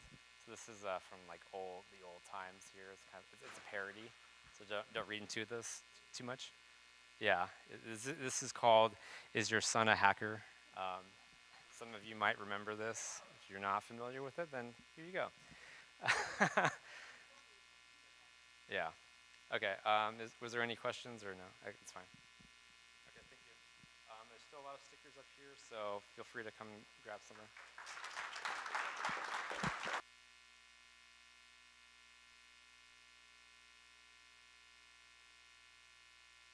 So if you are doing a bunch of distro hopping, I recommend something like this. This is an IO, there's Zalman, a bunch of other things. Basically, it's a virtual CD-ROM.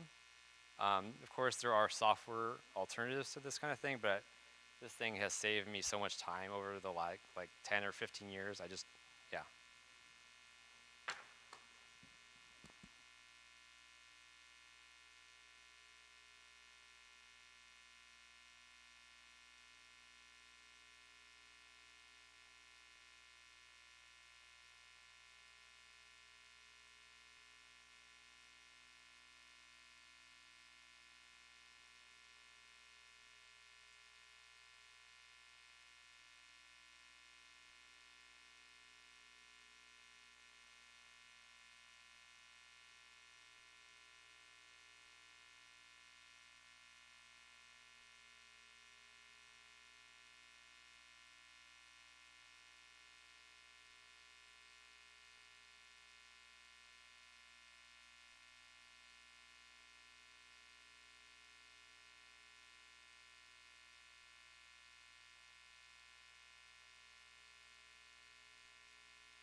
saying it. Oh, nope.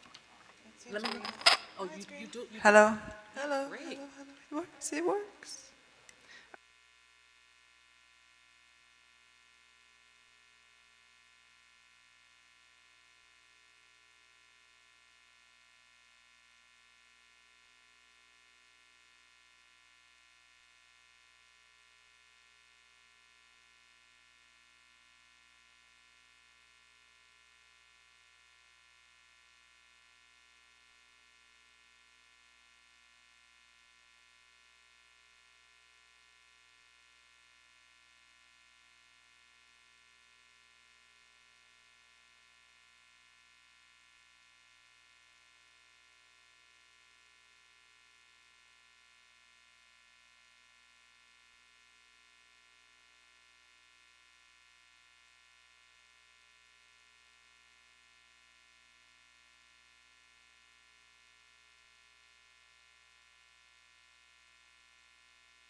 Hello, everyone. Ooh, I sound really loud. Do you hear me okay? Is it too loud? Okay. Then I will just get used to my own voice again. So thank you, everyone who decided to hang out with me in a windowless room on such a nice, warm, and sunny afternoon here in Pasadena. I will talk sort of about Kubernetes. I tricked you a little bit with the presentation title, but we will talk about distributed systems and open infrastructure and all those kind of things. Before I dive into my talk, just really briefly about myself. My name is Ildiko Vancha. I work as Director of Community at the Open Infrastructure Foundation. In case you haven't heard of the foundation, we are a non-profit organization. We are supporting open source software development communities. OpenStack is our biggest and oldest project. It is an open source cloud platform. There's a good chance you heard about it already. The project is celebrating its 15th year anniversary this year, so it is a very exciting year for us, and we have a few other projects as well, and I will be talking about one of them today. As Director of Community within the foundation, I focus more on community management these days, both on the holistic level as well as being a community manager for two of our projects. Kata Containers is an open source container runtime. You may or may not have caught my talk on that 2 days ago. And the other one is Starling X, which is a distributed cloud platform, and that one I will talk about today. But since I learned that sessions are 1 hour long at SCaLE, I decided to start from a very, very high up bird's eye view and just touch on open source itself first a little bit, and then zoom into the infrastructure side of things from there. So open source. Y'all are here, so you obviously heard of open source before. But what is interesting these days is somehow it feels like that sometimes we are taking open source for granted, even though open source seems to be present everywhere. Does anyone know or has a wild guess on like what percentage of modern digital infrastructure uses, depends on, integrates, or is entirely open source? Any guesses? 100% is one guess. Who? Sorry? More than 80. Any other opinions? No good or bad answers.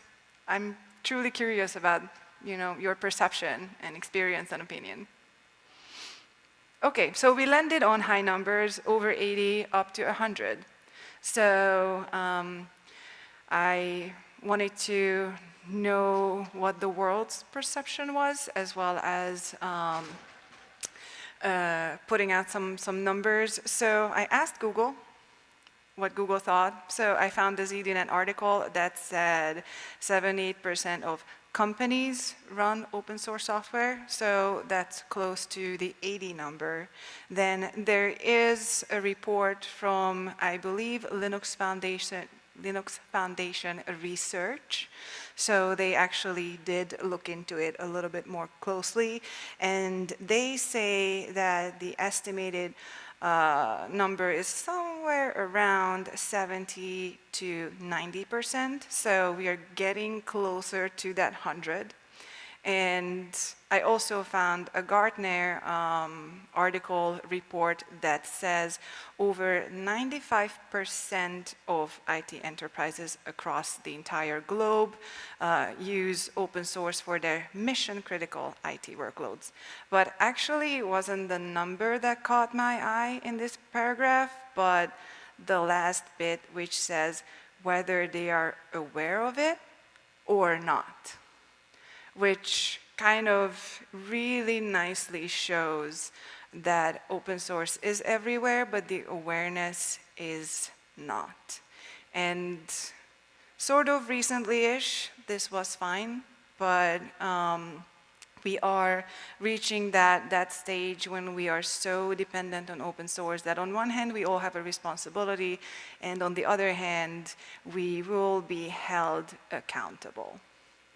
On that note, governments are also recognizing open source. So on the value side, I am originally from Europe, even though I currently live in the US.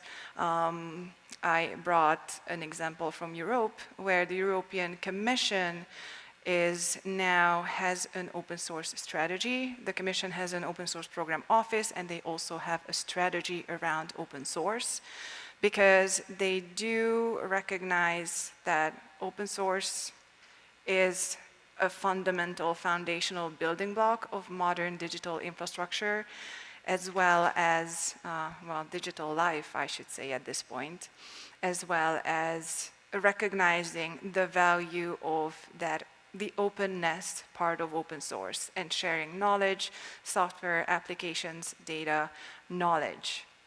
So it is recognized, open source is now recognized up to the level of governments, and the European Commission is not the only one. Many governments around the globe are approaching open source from a regulatory perspective, but another example of a country and government who is embracing open source is Mexico, for example. So they have policies around specifically encouraging the use of open source and investing in open source software, and the government themselves decided to more strategically use and implement their own solutions within their government agencies and build their processes on open source, which I think is interesting and cool and a really great example to follow. And they have so far really good experience with it. Now, getting a little bit closer to where rubber hits the road, security/cybersecurity. That is an area that is getting really critical because most of us are living a very digital life. That means connectivity, our finances, healthcare, and we just depend on being connected almost 24 hours a day, 7 days a week, and the numbers just get worse. So when it comes to the perception of open source, I was also curious, what the world thinks about it, because when someone is not as familiar with what open source and open source software is and how open source communities operate, then it is kind of a wild guess out there when it comes to, how secure is open source code after all. So I asked Google, and at the time when I did, I think these were literally the first 3 hits and headlines that I got as the search result. So the first one, someone disagrees with the statement that open source is less secure because the vulnerabilities are also open and visible, but they have a struggle with figuring out how to make the argument to prove their point. The second one just flat out says that open source is inherently insecure, just don't trust it, don't touch it, even though we just discussed a few minutes ago that it is literally everywhere. So whether or not you want to, you're touching it every day. And then the third one says that it is more secure than closed source software. So you can see that when someone is not very familiar with the ecosystem and the projects and how all they are operating and how open source software is created, then the perception is just all over the place, which makes our life a little bit harder. Now, back to the government recognition side. Who has heard about the EU Cyber Resilience Act so far? One person a little bit, and otherwise it's rather a no. So that is kind of the other angle of the government's view on both the cybersecurity space as well as open source. So the EU Commission is working on trying to make the digital space a little bit safer and more secure. So that is what the EU Cyber Resilience Act is on a very high level about, which means that when something goes wrong, companies whose solution failed, they will be held liable. So there currently, the Cyber Resilience Act is already approved, and it is in place in Europe. However, they are still working on the exact details on what being compliant with the CRA means. But there was a phase where the CRA was really close to the point where there was a risk that individuals who are working on open source code will be liable for any bug in the code base that caused any kind of harm. Thankfully, we moved away from that stage by now. So they are currently working on things like what you need to report about your system and what that liability looks like. And it is recognized that many open source communities have stewards, like open source foundations, who will be shielding these communities from the effects of the CRA.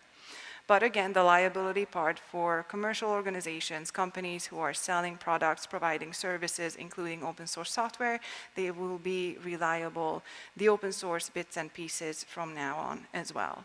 So if anyone here works for a company that does business with Europe, be prepared for the CRA because it will affect you as well.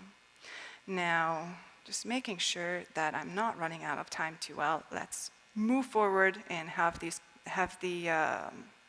chat and conversation at the end. So let's take a look at open source infrastructure, because the infrastructure layer really is the place that we all depend on. It is usually not the place where you do differentiation and make the huge business. So that's not where your business value lies in most cases.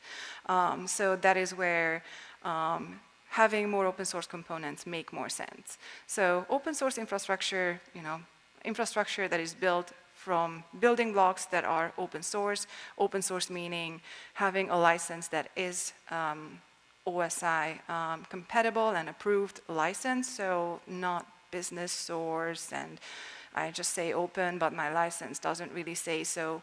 And how it looks like in practice, you can now even have open hardware. If you go to the Open Compute project and check out their hardware specifications, you can build hardware yourself.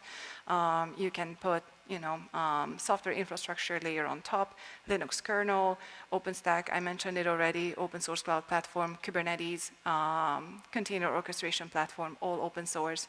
And then the application space is where some are open, some are less, some are not. That is where the business value conversation kicks in even more. So if you are, for example, a vendor, an infrastructure provider, then actually relying on open source bits and pieces is what you want, so you don't get any vendor lock-in. I already mentioned the Mexican government, and funnily enough on the help desk versus community bullet point, I run a podcast on the side called My Open Source Experience, and I talked to someone from the Mexican government who's been working on rolling out those open source based solutions. And their experience was that investing in the community and project that they're relying on actually gave them better experience and results when they needed help compared to their experience with their commercial vendors. Just putting it out there in case someone needed to know and hear that. And when it comes to us as individuals, like just imagine that someone takes all open source code, software, and the whole concept away tomorrow. Like I would not want to live in that world where I don't have access to the shared knowledge, the shared software, the shared infrastructure, and not have the ability to work with others to evolve it. So, in practice, we reached the fun part. Today I will deep a little bit deeper into a project called Starting X, which is an open source project. It is a fully integrated distributed cloud platform, so not just a cloud platform, but it is something that you can take and deploy it in a geographically distributed manner. So What the project does, it integrates together well-known open source building blocks, and the community adds further components and services to it that you need in order to take the well-known open source components and deploy them again in a geographically distributed manner. And when it comes to use cases, the limit really is endless. The project is currently most utilized in the telecommunications segment. Think about 5G workloads, but it is applicable in industrial automation and manufacturing, transportation, retail, and many, many other use cases as well. So when I say that you can deploy the project in a distributed deployment, what I meant is that you will have a central cloud with the control functions, and then you can have remote sites connected to it. And on the slide, you can see that those sites can vary in size from one server to 2 servers to multiple servers, and based on how much resources you have available, you can choose different configuration and deployment options with Starling X. So what's inside that box? Starling X started out the project was established in 2018, so 7 years ago, with integrating OpenStack and Kubernetes into one package, coupled with the Linux kernel and the Linux operating system. And since then, the community started to really embrace container technologies. So what that means is that when you deploy Starling X, all of the system services and components will be deployed in containers. And when it comes to the structure of the project, on the platform infrastructure layer, Kubernetes and OpenStack components are both in use to run the main system infrastructure. And then on top of that, you can have container-only sites, and you can deploy OpenStack and have a full-blown OpenStack cloud, just like if it was an application, except that is sort of a complex, highly performing cloud platform. So it's pretty cool. And that also shows how versatile the project is. So not the extensive list of things that are inside and integrated in the Starling X platform, but you do have access to a low latency Linux kernel. Currently, the project is integrating the Debian operating system. The community switched over from CentOS to Debian in the 8.0 release, which was a year and a half, 2 years ago, a little while ago now. And you can see that the diagram is pretty colorful from the back. Probably the little icons look rather black than purple. But in the rectangles, what you see is components that the project is integrating, and the little icons with the service names like host management, fault management, distributed cloud. Those are services and components that are designed, developed, and maintained by the Starling X community. So that is kind of the added, I would say, secret sauce to create a distributed system, a geographically distributed system, but it is not secret because you have access to the documentation, the source code, the people who are working on it. So it's really hard to call it secret, but it is maybe a little bit of a magic just because it is accessible to everyone, so you can build huge, massive infrastructures, which is pretty cool. Now, for full transparency, I am not a Kubernetes expert, so I will not go deep into how Kubernetes itself works. However, the slide does show in a form of sort of a diagram the different components and solutions that Starling X supports so that you can configure your system in a very flexible way. Like you can see that you can use Calico for networking. There are different device plugins, so you can use GPUs and FPGAs and other cool things with Starling X, because especially in the AI world and era, we all want to depend on some special and more performing hardware options.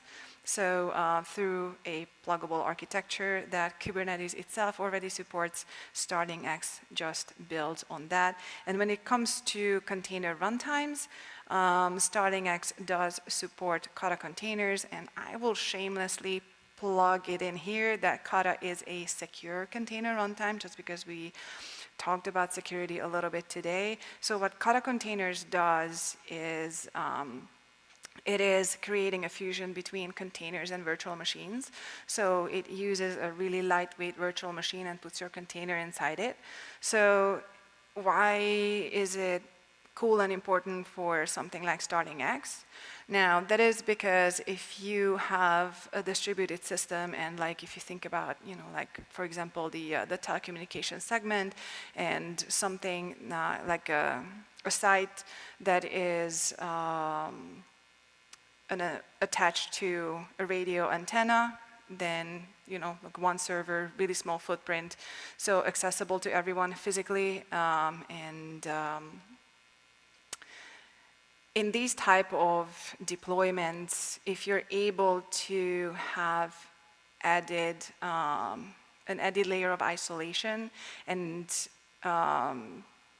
isolate and separate your workloads that way, that has multiple advantages, and not just making your environment more secure, but if you think about Kubernetes and things like multi-tenancy, so if you have multiple users who are sharing the same infrastructure and you want native multi-tenancy, which Kubernetes out of the box does not support, Kata containers, if you're using Kubernetes with Kata containers, then you can implement multi-tenancy in a Kubernetes environment, distributed or not. So the two, and well, three together are giving you a very powerful infrastructure option. Starling X has various deployment models. When it comes to the geographically, not finding my words well anymore, but I'll do my best to be understandable. So in the geographically distributed way, like if you remember the slide with the cloud icon and the sites, so currently you can have up to 5,000 sites connected to a central cloud, so it is a pretty big deployment. Later on, I will have one or two slides, I think one, that will put this number into a little bit of a perspective. And if you also remember that slide, how one site had one server, the other one had two, so that connects to the different deployment options, whether you have all the control, compute, storage functions on one server, two servers, or multiple servers, then you can ensure that you are using your available hardware resources efficiently. This is roughly schematically how it looks. So if you think back to the Kubernetes slide with the boxes of control and worker node with kubelet, then this is how it looks like from deployment perspective. So you have control nodes, you have storage nodes, and you have worker nodes. And later on, I will show how you can combine these.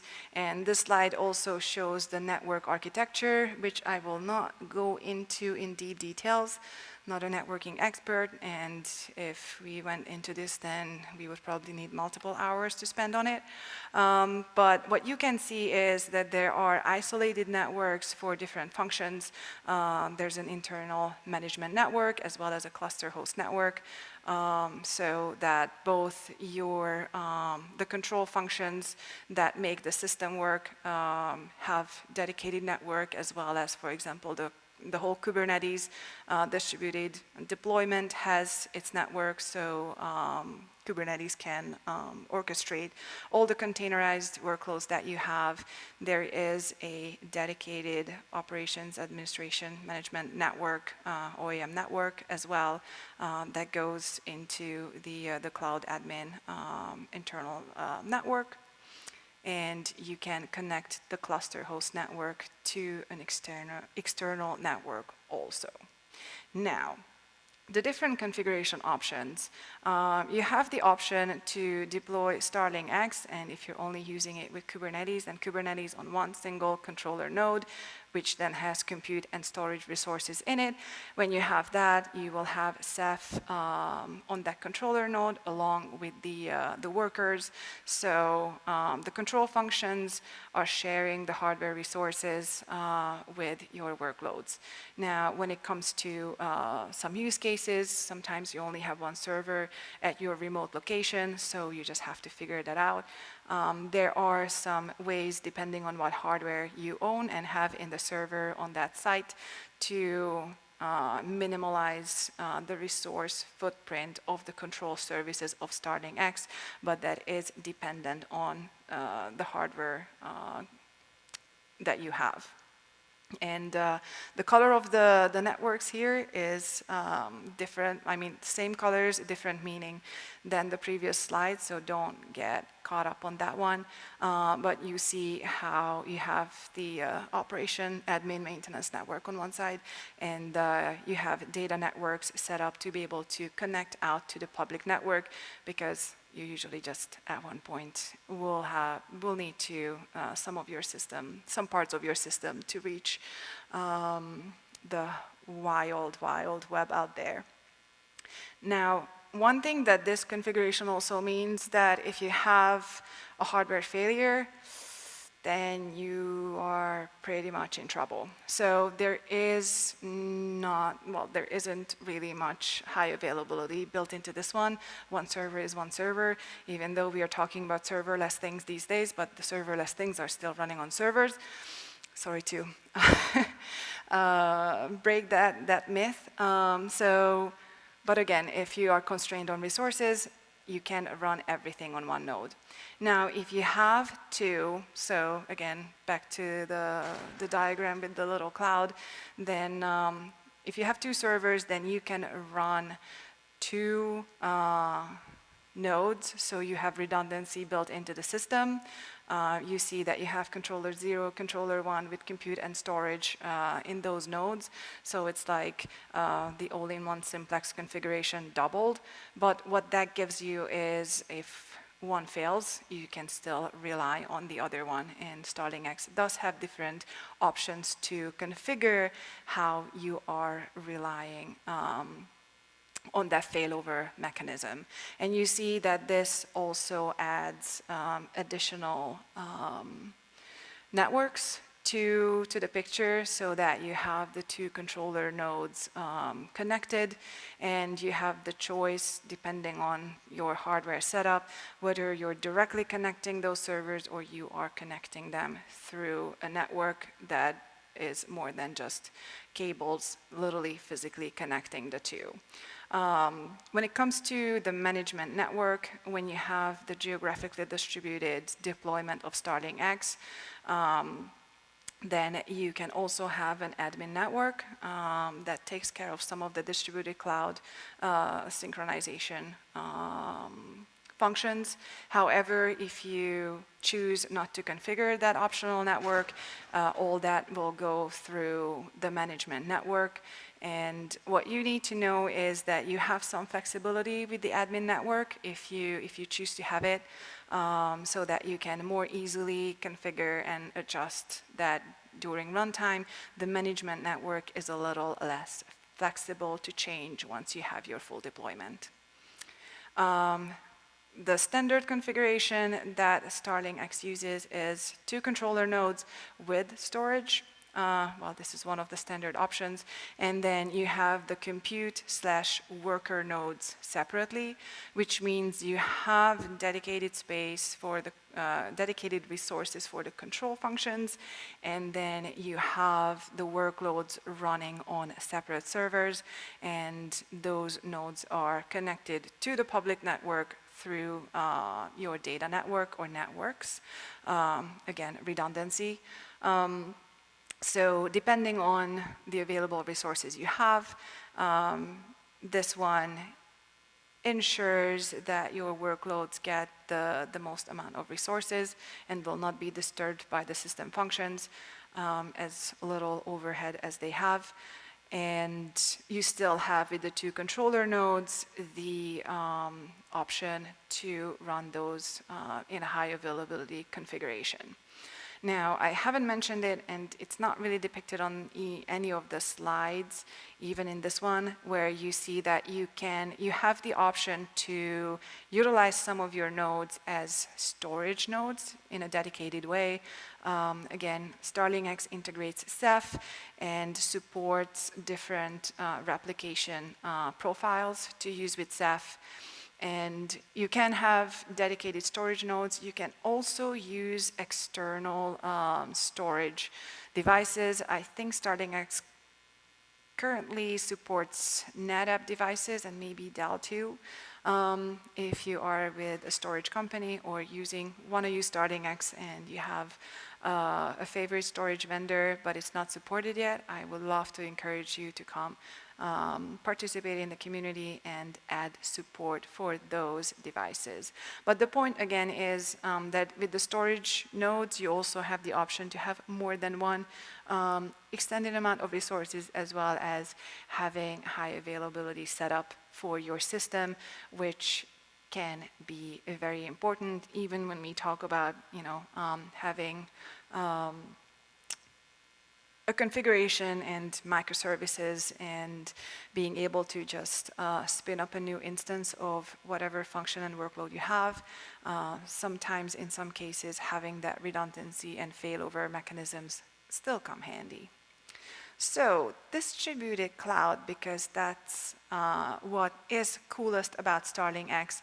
The functionality has been available since the 3.0 release, so that practically means that once the project was created, established, and the community was up and running and had literally a couple of initial versions of the platform available, they early on focused on creating a geographically distributed version of it.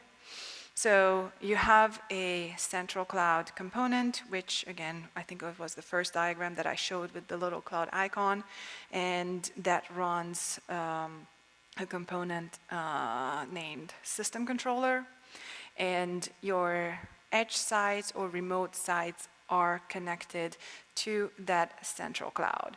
And Starling X follows the distributed control plane reference model created by the Opening for Edge Computing group, which means in practice that the remote sites do have autonomy.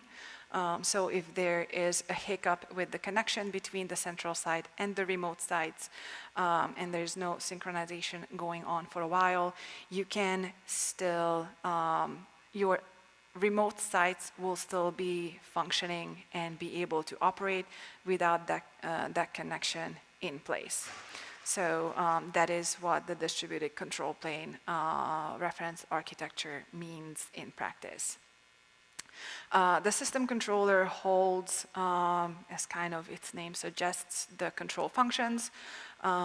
So it does things like user management and authentication and authorization through Keystone. If you're not familiar, Keystone is the identity management service component of OpenStack. So this is one of the examples on the platform layer how the Starling X platform utilizes components from Starling X as well as Kubernetes to build that platform layer.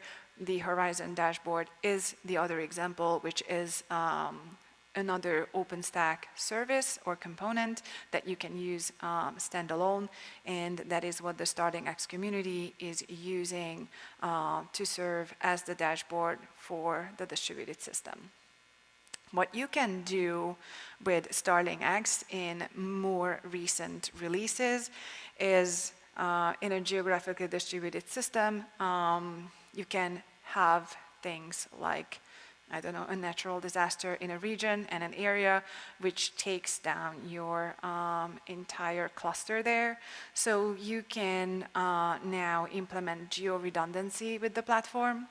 And you can see it's a very high-level diagram in terms of like having two clusters with, again, two controllers and then the worker nodes. There's only one rectangle for workers, but it represents as many as you have. And so you have a redundancy within your cluster in a region, and then that region is synchronized to another region, and you can set up different failover scenarios in case one of your cluster in its entirety goes down. And you can also obviously sort of, I think what the community uses the term rehome subclouds or remote sites from one system controller in one region to the other, so you can have the full alternative running up and running even when you lose one of these clusters. And I also want to spend a little bit of time just to run through some of those components that the Starling X community is designing and implementing themselves. So these components are not integrated. These are the components that are created by the Starling X community themselves. So the system has kind of a, I don't know, layered onion architecture from the services perspective. So configuration management covers things like discovering new nodes in an as automated way as possible. So the configuration management here means more of the hardware resources view of the system. So discovering nodes, discovering what kind of resources they have, how much, taking inventory, so that you can manage all that centrally within your system. Host management goes closer to actually managing those resources. Just think about the lifecycle management for the hosts/servers. So you can obviously start them up, shut them down, as well as monitor their health, whether or not the server is up and running, whether or not the resources in the server are working. And you can configure Pixie Boot, for example, in your system, and that can be something that you manage the stages, upstate or shutdown of your servers.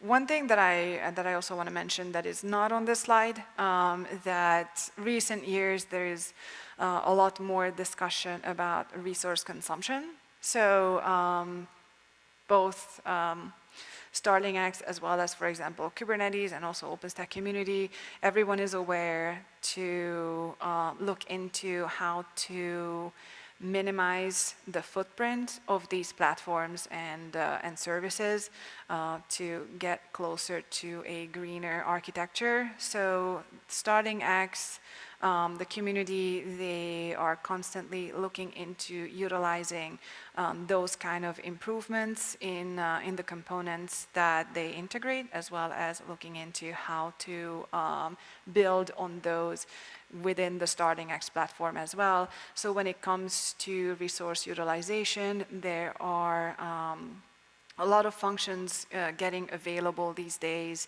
in terms of things like CPU usage and profiling that and configure how the system is using the available hardware resources. Then service management covers the setup and configuration for actually managing your high availability profiles for the platform, which we talked about that it is relevant per site. So if you have more than one server, because if you only have one, you still only have one. But if you have multiple servers, and you also have obviously the geo-redundancy through the distributed cloud service, but when it comes to the controller nodes and managing your cluster, there are different redundancy models that you can set up, and you can have active-active or active standby configurations as well implemented with Starling X. I used to work in the telecommunications segment, so that is a great example of a use case where high availability configurations are still essentials. To mention an example, I think the telecom segment still has the 5 nines availability requirement, which means that the system has to be up 99.999% of the whole year. So that means that the telecom network can have roughly 5 minutes of downtime throughout an entire year to fulfill that requirement. I'm gonna tell you it takes me more time to drink my morning coffee than that.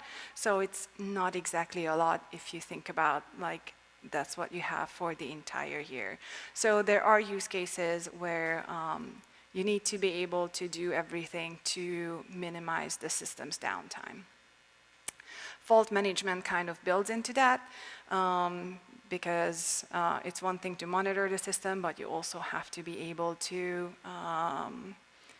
access what went wrong. So in the distributed system configuration, you have obviously that central view of your distributed deployment, and Starling X does support having access to the active alarms as well as making sure you have logs within the system so that you can analyze what went wrong and how to fix that in the long run, which I think at one point probably that is something that AI will be used for, but it's not something that I've heard, for example, telecom companies adding to their networks just yet, but that will be an interesting development of the system.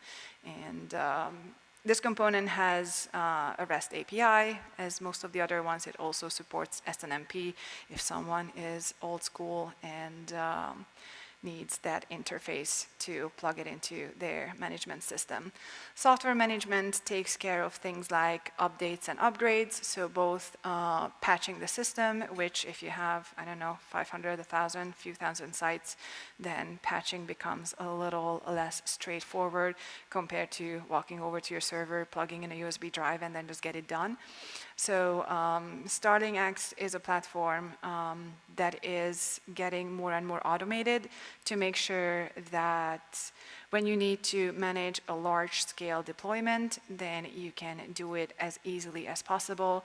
Because if you remember the slide with the controller nodes and the worker nodes and compute and a lot of boxes and a lot of lines with the network connections, and I think not all of them were on that slide either. It's a complex system. So once you have a massively distributed system, it's going to be complex no matter what you do. So the only thing you can do to make your life easier is to automate the heck out of it. That's the only way forward. So Starling X just got a new release out. What was that, last week or something along those lines? Yeah, a week and a half ago, last Wednesday. And there are quite a few new things in the platform. One thing, interestingly, sort of, is native support for IPv4, IPv6 dual stack. So runtime, you can configure the system to go and switch between single and dual stack. Network configuration,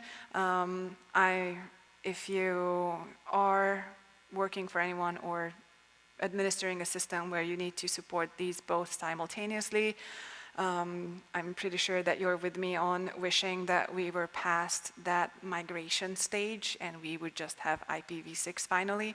But in many cases, many service providers, they just need to be able to support them both simultaneously. So it is something that was a user request, and users are working with the community to get these features implemented. I talked a bit about software management. So since the project was originally created, the community was working towards unifying the interface for doing updates and upgrades. So now you have the ability to use a unified single interface to take care of all those functions. And I also mentioned the low latency kernel at the beginning-ish, well, middle, maybe 1/3 of the presentation. So Starling X does support both a standard as well as a low latency kernel. You can now switch between the two options during runtime, so you don't need to like shut down, redeploy the system to pick that configuration option. One thing to note is low latency might sound pretty cool. So you might get tempted to use that one. It has a little higher resource utilization and resource needs than the standard kernel. So unless you have a use case that directly requires to run the low latency one, I would suggest to stick with the standard first. Now, I mentioned the telecom industry. So if you imagine a telecom network, they have a big central cloud, and they have a few more hops by the time you get to the actual antenna that your phone connects to first. And that system and deployment can be very large. The latest 5G deployments are a bit more modular than how a telecom deployment used to look like. So the radio unit out at the antenna is connecting to a distributed unit, and now the number of these radio units that are connected to a single DU, because telco companies like their acronyms, it can grow as big as 50,000. So that's a pretty big number. Like, to again put it into scale, if you need to deploy these things and you actually have to get out to the antenna sometimes, then if you deploy 100 of these as sites/sub clouds a week, then it will still take you a year. So it is big. And when it comes to these deployments, many of these sites are fully remote.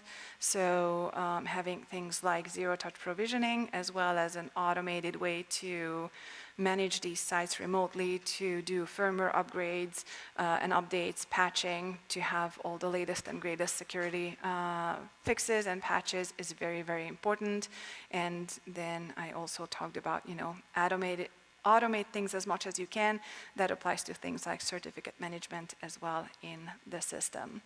I mentioned the simplex configuration, so hopefully we are not having failures here, but at least you all can hear me. So the all-in-one simplex configuration, as a reminder, that is when you have one server and you have everything running on that one server. Now, if you have Intel 4th Gen Xeon processor, then you have the option to configure the Starling X platform to use only one CPU core for the platform control services. Not bad, not bad. So the community is working on trying to make sure that the platform services are running on an as tiny hardware resource footprint as possible. So further improvements are coming, both using less resources as well as scaling out the number of sites that you can connect to a single central cloud. And if you're in the telco industry, I just put up a few other things that are supported by Starling X. The precision time protocol is something that is taking care of time synchronization within your system on a very precise level, so to say. And This one is something that both telecom operators rely on, but it is useful in many other use cases. I think I mentioned industrial automation at the beginning. That is another prime example where you would want to use something like PTP. You don't want the robotic arms to go crazy, especially if there are humans around. And the Starting X community is working closely with the ORAN software community. ORAN as Open Radio Access Networks. If you're in the telco industry, you know this one very well. If you're not, I'm happy to chat about it a little bit after the presentation. But since we have, I think, only 10 minutes left, I'll just move forward and leave that for after the presentation. So Starting X is an open source community, which means that you can and should get involved if you're running the project, even if you're just thinking about, trying it out. There are different communication channels that the community is using, and I swear I will replace Twitter with Blue Sky and Mastodon, because we do have those handles for Starting X as well. So you can catch people on Matrix, which is a chat platform. The community is most active on their mailing list, Starting X Discuss, which you can find on their lists, startingx.io. And the community is also having a few weekly calls where you can pop in, say hi, ask questions, or just introduce yourself and get started in the community. And there is an online event that is coming up in a month, 29 days. It is fully online and free to attend. The event is called Project Teams Gathering. We usually just refer to it as PTG. This event is a contributor-focused event where open infra as well as adjacent communities come together, and they use the available time and space to talk about their projects, things like, release planning, retrospective, what went well in the previous release cycle, what didn't, any architectural changes or topics that need an extended amount of time to discuss. So it is all kinds of conversations that are relevant to the project. When it comes to the Starting X community specifically, they do have project team updates, because if you remember, I was talking about the different services and components like the software management and fault management and those kind of things. Some of them have dedicated project teams within the community. So those teams come and give a brief update about what they did in the previous release cycle and what their plans are for the current or upcoming release cycle. So if you are new to the project, then it's good to pop by this event and get those project updates, because it will make it very easy for you to get a quick start in terms of what's new in the platform, what's cool to check out, and what might be relevant for you to use and rely on. You can find details on the openinfra.org/PTG website. And you can also catch me and ask questions if you have any questions about the event, or as well as the community/project afterwards. And with that, I think I spared 7-ish minutes for questions, if people have any.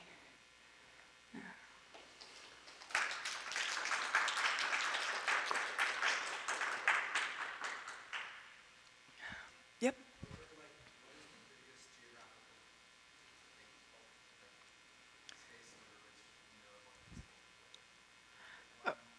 So I think the question was, what is the biggest deployment that Starling X has?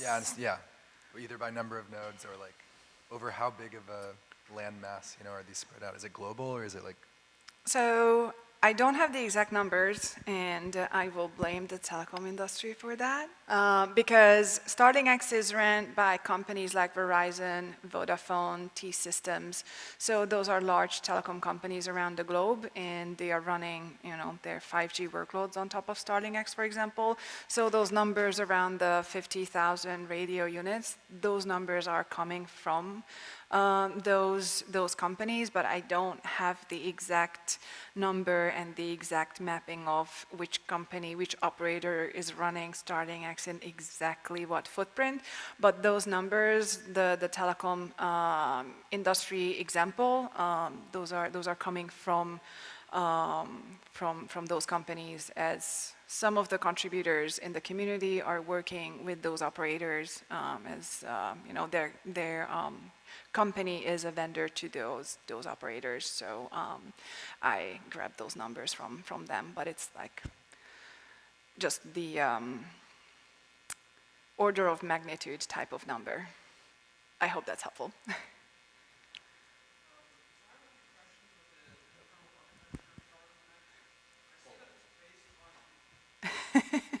Yeah, that might be long to Okay, repeat.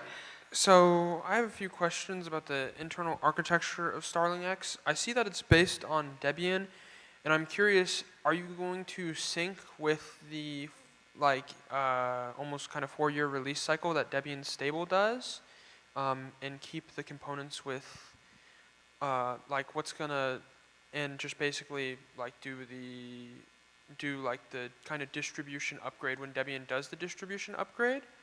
Or are you maintaining like a separate layer on top?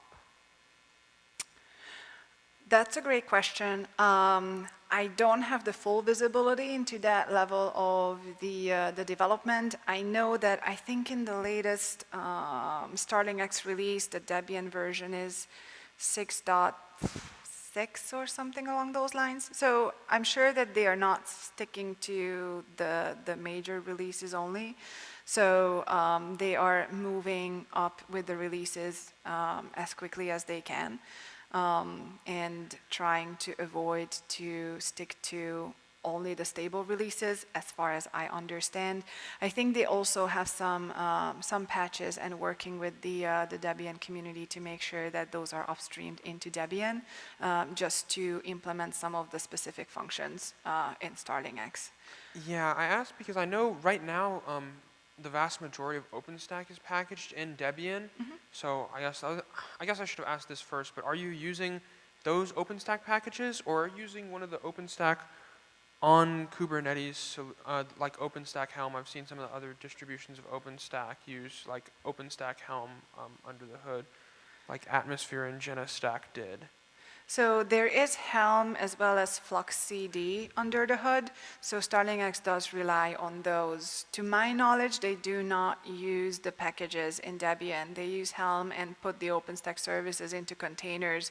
And that, like the entire StarlingX platform, the platform services and components, they all run in containers, including OpenStack. Both those, like the Keystone and Horizon that I mentioned, that are on the platform layer and used for control functions within StarlingX, they are in containers. And when you deploy OpenStack as a cloud platform on a site, those services are also running in containers. And to my knowledge, that happens through Helm. Thank you. I think there was one up here. If a developer wanted to start developing on StarlingX, is there like a dev stack version for them to download? And for OpenStack, they have the dev stack. Oh, maybe this is something we need to request. So, no. So the community a while ago, they were looking into trying to do, I don't know, like a virtual machine with a snapshot to have StarlingX up and running, but I don't think that exists anymore. I'm 100% sure that it doesn't. If you since StarlingX does have the all-in-one simplex configuration with everything in one node, I think that is the closest that you can start with, evaluating the platform. And I need to double check the documentation. at one point in time, it did exist so that you can deploy that in a virtual environment. I don't know if there's any specific support for that today in the current version. That's something that I need to look into. But there is an extensive documentation on the like docs.startingx.io website, and you will see the deployment options listed there, as well as an install guide, how you install those different configurations. So I wish there was a DevStack-like solution, and for those of you who not know, DevStack is a tool that you can deploy OpenStack with in kind of a proof of concept way. So if you heard about it and you think that that is something that you're going to deploy your OpenStack cloud in production with, do not do that. It is strictly for testing, and yeah, StartingX does not have that. And with that, we are just on the dot out of time. So if you have more questions, I'll be here, and you can find me here or outside the room.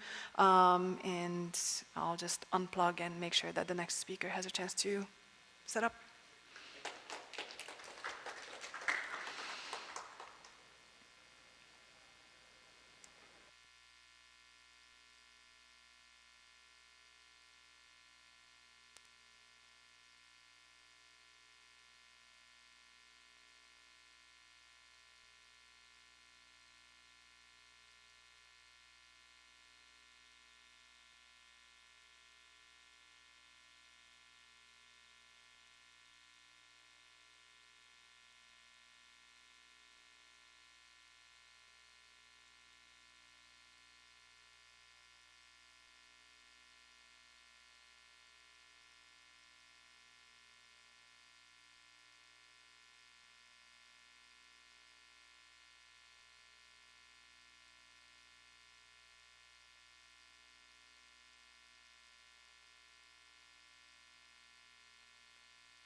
Who?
Hello?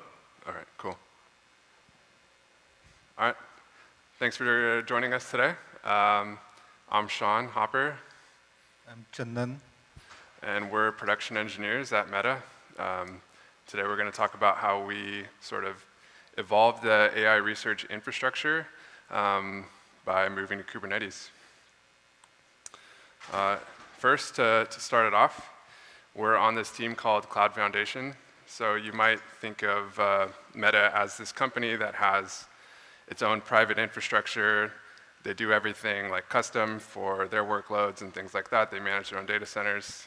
That's all true, but that's not what we do. So we're on the team that builds sort of all the like frameworks and like tries to establish best practices for doing things when you have to use the public cloud. So that looks like sort of coming up with ways to run machines, providing base images, how to run Terraform, how to do things in a compliant way, like sort of pretty much everything but running the application and infrastructure ourselves in the cloud, with the one exception being these massive scale like HPC clusters. So in those cases, we do actually run those environments, but in the day-to-day, we're just building the tools so that when other teams at the company need to use the public cloud because they can't use the like on-prem infrastructure, like they come to us.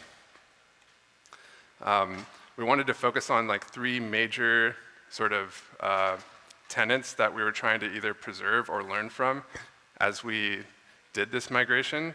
And they fall into these 3 buckets. So we either wanted to at least preserve the research experience or make it better. We had to come up with new ways to manage hosts, and we had to ensure that in the new environment we properly had like data access controls in place. Like obviously nothing could go backwards, right? Like that's how these things align. In order to even talk about how we could move the research environments from one type of infrastructure to on top of Kubernetes, I first want to just kind of go over what like the Slurm experience looks like for a researcher. We typically think of, well, first of all, Slurm is like a resource management / scheduling sort of orchestration system that researchers typically use because it has pretty deep ties in academia. So to researchers, Slurm is like the interface to doing research. And we like to think of it like this. So there's 3 sort of pieces of the Slurm deployment. There's the login environment where you basically get an SSH session, you log in, this is where your home directory is, where you like prepare your experiments. You basically kick off your research jobs from this environment. And then you talk to the Slurm control plane, which is in green. It's a few various components, but like the main one to think about is Slurm CTLD. Slurm CTLD is what you'll talk to actually schedule your workload. So you're in the login environment, you say, I want, I don't know, 100 GPUs and this much RAM or whatever. You talk to Slurm CTLD. You might talk to Slurm REST, which is just an HTTP interface in front of Slurm CTLD. But ultimately, you talk to the control plane. It stores it in a database. And if the resources are available, it will look at the Slurm D down in yellow worker nodes and like appropriately provision you the resources you need, and then start your job. So we'll use the term like Slurm D and worker sort of interchangeably. You might even call it compute node. So yeah. With the Slurm piece out of the way, I kind of want to go into what the infrastructure of the hosts looked like before we moved to Kubernetes. So we pretty much have split the deployment on top of either CPU nodes or GPU nodes. And we run this thing that we call meta instance, which is, it's sort of just like a base, either CentOS or Ubuntu distribution, which we can then bake our like platform binaries into. So you can imagine it as pretty much an image you pull off the shelf for doing pretty much whatever you want, and we bake in all the like quality of life daemons in that sort of yellow containerized meta instance layer. And this layer doesn't change pretty much no matter what you're doing on top. So we have like, all the way up to the yellow is this just base layer that will do anything in the cloud with. But then on top of that, we have the Slurm components that sort of turn the meta instance into like suddenly an HPC cluster, right? So on the right side, the CPU nodes will do things like run that control plane. We'll have the login sessions and things like that. And then on the left-hand side, the GPU nodes, we're not gonna like waste running control plane components. That's where we run slurmd. And on both of them, we're managing things with Chef. And Chef, for us in this case, was kind of like the sore thumb that stuck out. Everything here is running in a container, except for slurmd, and we'll get to that in a second. But Chef, I mean, if you know, sort of has this, it's based on this model of like promise theory, right? Where you say like, I have this machine now, and I want it to be this machine later, and on some interval, it's gonna run, and it's gonna try to converge that machine to that state. That totally works fine, but we found that over time, depending, like, since the rest of the machine is mostly immutable, we ran into all kinds of weird issues where, like, if you built the machine image 6 months ago, and then you booted it 6 months later, it's actually like not the same thing as if you booted it 6 months ago and ran Chef every 15 minutes, and you inspected a machine that did that today versus one that started back then. And it was just becoming sort of this like untenable thing for us as we were like so invested in containerizing everything on the machine, but still like controlling a few systemd units here and there with Chef, and trying to like patch things at runtime. So like a big motivating thing for us was to get rid of the Chef piece and try to use Kubernetes to do all of the orchestration. The last piece that was not containerized is the slurmd piece. And for us, it was easy to containerize everything else. Slurmd, if you think about what it's doing at its core, is actually doing the same thing that starting a container does on Linux. So Linux gives you a few knobs to isolate resources, right? You get C groups, you get namespaces. When you ask Slurm to make you a job, it's gonna use the same things. So we were a bit hesitant to just go straight for the kill, to sort of run slurmd inside of a container, which is gonna be, you know, C grouped and namespaced off, and then you kind of have this like Russian doll problem that we didn't want to go straight for. So this is kind of how things ran, and then we knew we wanted to do something else. So we wanted to rip out the base layer and sort of think less about that whole meta instance concept mentioned before, where we have some like CentOS or Ubuntu, we layer the daemons on, we bake it into an immutable image. We wanted to like not think about the image at all and just have Kubernetes, and then as images come and go, whoever the provider, like whatever the image, we just think of it like one layer higher. As long as the kubelet's running, like it's good enough for us. So we thought we'd do something like this. We still have the control plane components running on the CPU nodes on the right-hand side, and we still didn't want to tackle the slurmd problem of sort of running a container in a container. So we started working towards this, but we actually ended up with this. So it's pretty much exactly what we thought we were going to do, but we ended up putting the slurmd in a container anyways.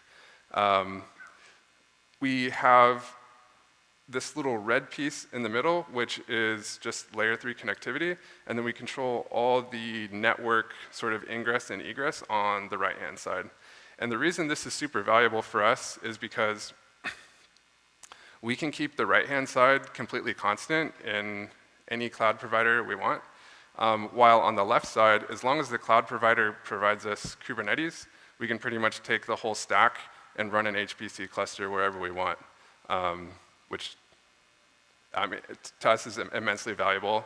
I'm not sure how you and your companies are finding GPUs at the moment, but to us, it's super valuable. So with that out of the way, that's sort of like the background. That's how the infra worked. We'll go straight into the first thing we focused on, which was preserving the research experience.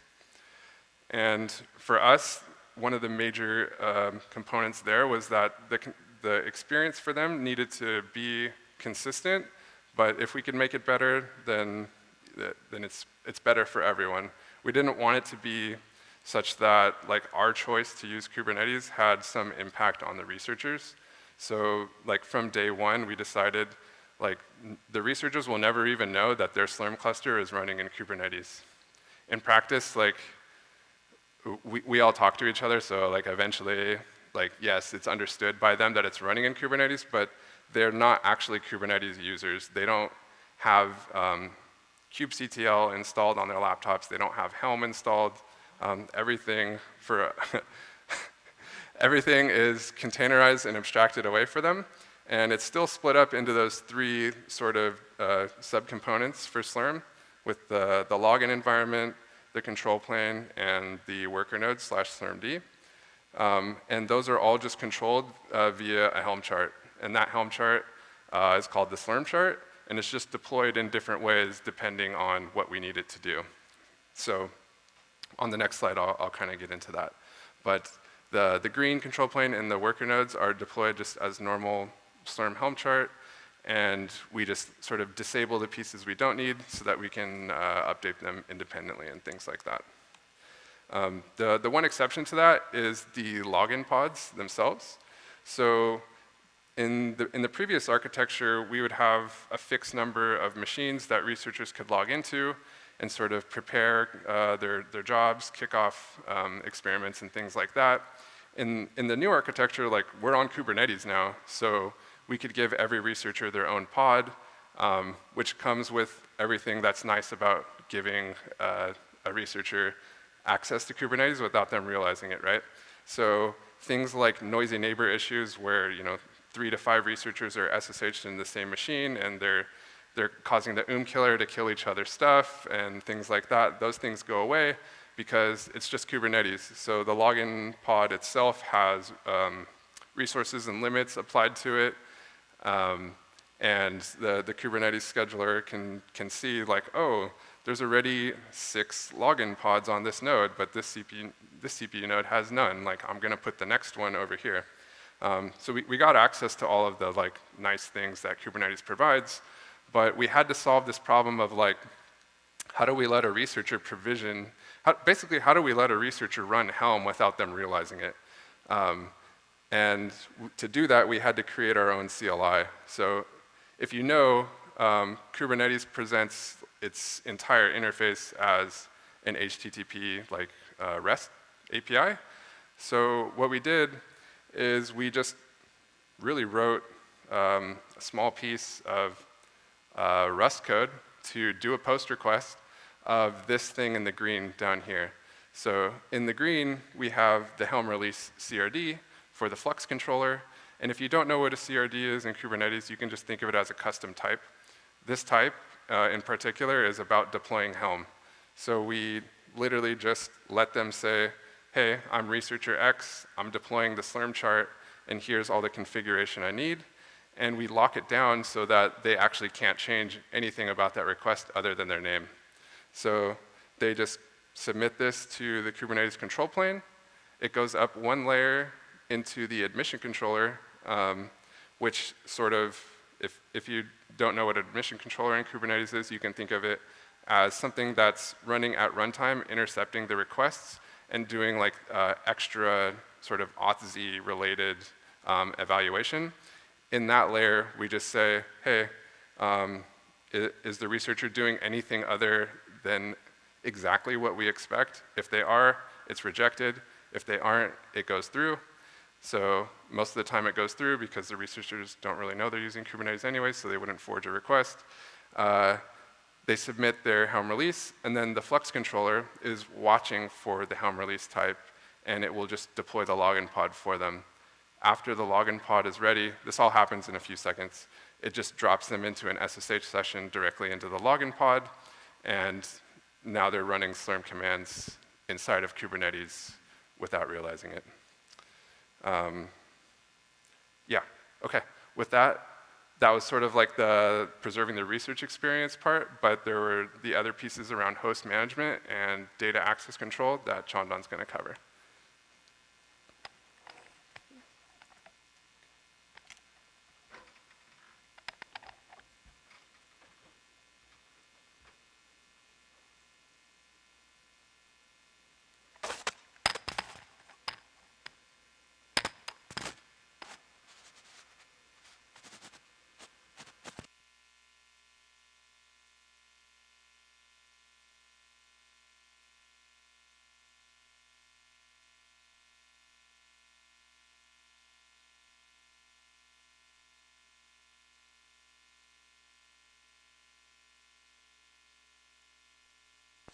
Okay.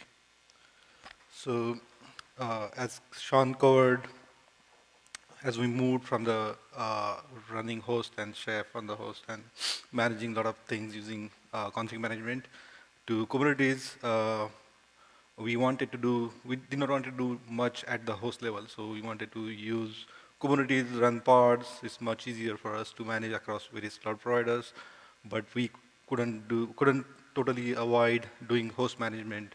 So we still had to do few things at the host. So next few slides will cover how our host management changed. So yeah, so we pretty much use OS images provided by cloud providers, which comes with Containerd, Kubelet, whatever essential things that are required for the host to be used as a Kubernetes node. And pretty much we treat that as a immutable host at that point. And because like it becomes hard to manage across various cloud providers, like various OS distros and things like that. So we don't want to like deal with those problems by because like we learned a lot of lessons earlier with the existing infrastructure that we had that we have been using. So across the cloud provider, like we know, like okay, Kubernetes is going to be our interface, so we can utilize that to do the host management. In some cases, we don't even have the SSH access to the host, so and then we did not also wanted to bother like configuring another interface and maintaining that because like we have Kubernetes and we know we could make utilize that to do whatever the admin access requirements that we have to satisfy. So to do the host management, basically we use Kubernetes daemon set. So Kubernetes daemon set is a deployment type in Kubernetes that you can use to run one replica of the pod across all the nodes. And we run it in the privilege mode, so pretty much you can control the access of what kind of privilege that particular node pod needs according to the need, what that pod is supposed to do. So on the screen here, you see an example of admin pod. So this is essentially a landing zone for us. So whenever we have to do any kind of like troubleshooting or profiling on the host, we use this login pod as a landing zone.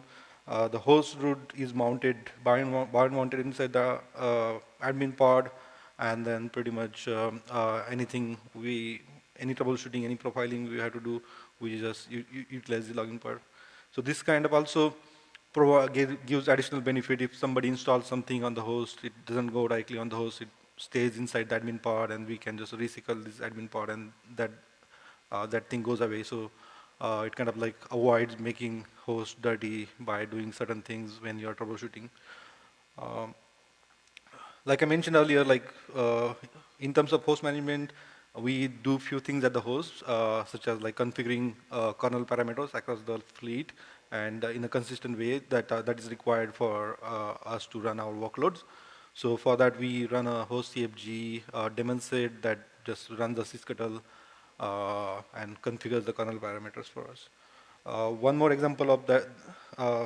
One more example of host level daemon set is automount that continuously mounts the NFS file systems on the host across the fleet. We'll see more on that. That is actually our next challenge.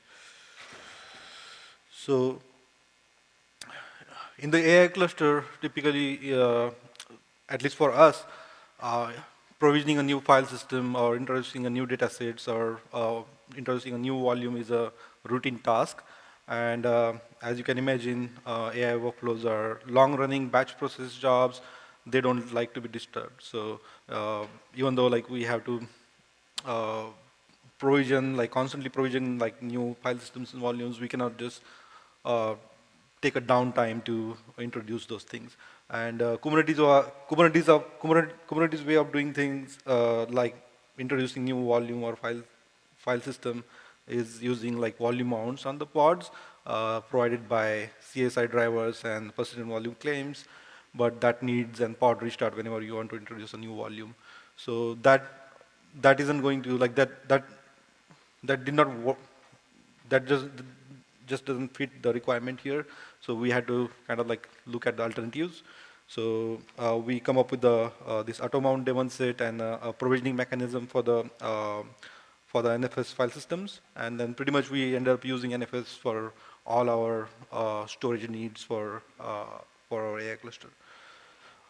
So on the left-hand side, you see an NFS provisioner, and then it mounts a config map that has list of file systems that need to be provisioned and in a certain way. So that is managed through a code repository. Whenever a new file system is needed to be provisioned, we just make a code change, and then NFS provisioner takes care of provisioning it.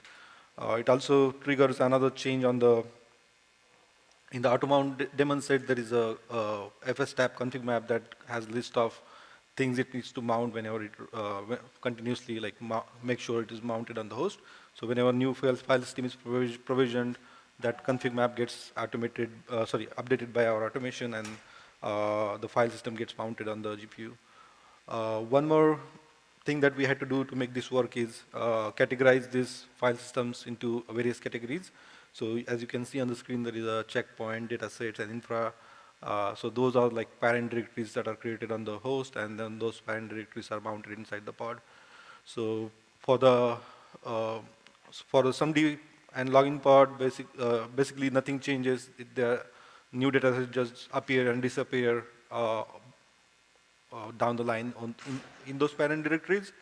And then we don't have to like do any restarts on the SLUMD or login part. So this provides a seamless way of introducing new datasets or provisioning ones which are not needed, or deprovisioning ones which are not needed anymore. With that, we moved to our next challenge, which was around doing a proper data access control. And since we are now pretty much like wanted to do in everything through Kubernetes, we had to find certain new ways of like doing things in this area. So at Meta, our internal and external access systems use X509 based certificates. And as you can imagine, if you want to do any kind of like access control and have ability to like audit stuff, like who is doing what in the cluster, you need some kind of a way to give those entities identity in the cluster. So for us, primarily it was users who are logging into the cluster and running the job, and also services that we run inside the cluster that might be also talking to various other services within the cluster. So we needed a mechanism to make sure we have ability to generate the certs using our own private CA, and to be able to make it available inside the environment so that in the Kubernetes pods that can be utilized. So as a solution, we use Cert Manager. Cert Manager is a open source, very popular tool that is used on that popular tool in the Kubernetes community that handles cert management. It also provides a way for you to like extend it and integrate with your own private CA. So to make this work, we implemented our own custom controllers. So here you can see like there are two custom controllers. Green flow covers the user certs flow, and the blue covers the service cert flow. Pretty much they work the same, but we decided to implement like two different controllers because they do they work a little bit differently, as the validation parts are vastly different between what we do on the user identities versus service identities. They can be also independently used in various other environments as well. So we just kept them separate. So the way it works is Cert Manager provides a custom resource definition that we can use. So that gives us the ability to create a custom resource within Kubernetes. And that resource is just definition of what certificate we need. So we provision, we create those objects, and then Cert Manager is continuously observing those objects. And whenever it sees a new object or it sees an existing cert is expiring, it generates the certificate request and then sends that to appropriate controller. And then our user and service identity controllers talk to our private CVA and generate X59 cert. And once that cert is received, it can be mounted. It is stored as a Kubernetes secret, and then pretty much those secrets are mounted inside the pod. You can also use a CSI driver as well with Cert Manager, and that will make the cert available directly inside the pod. So this gives us ability to generate the certs inside the Kubernetes and mount inside the workload.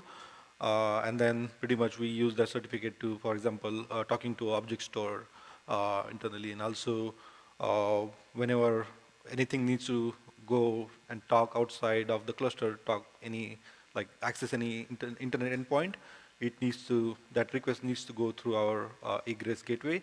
And that egress gateway also has a mutual TLS authentication that also needs a cert.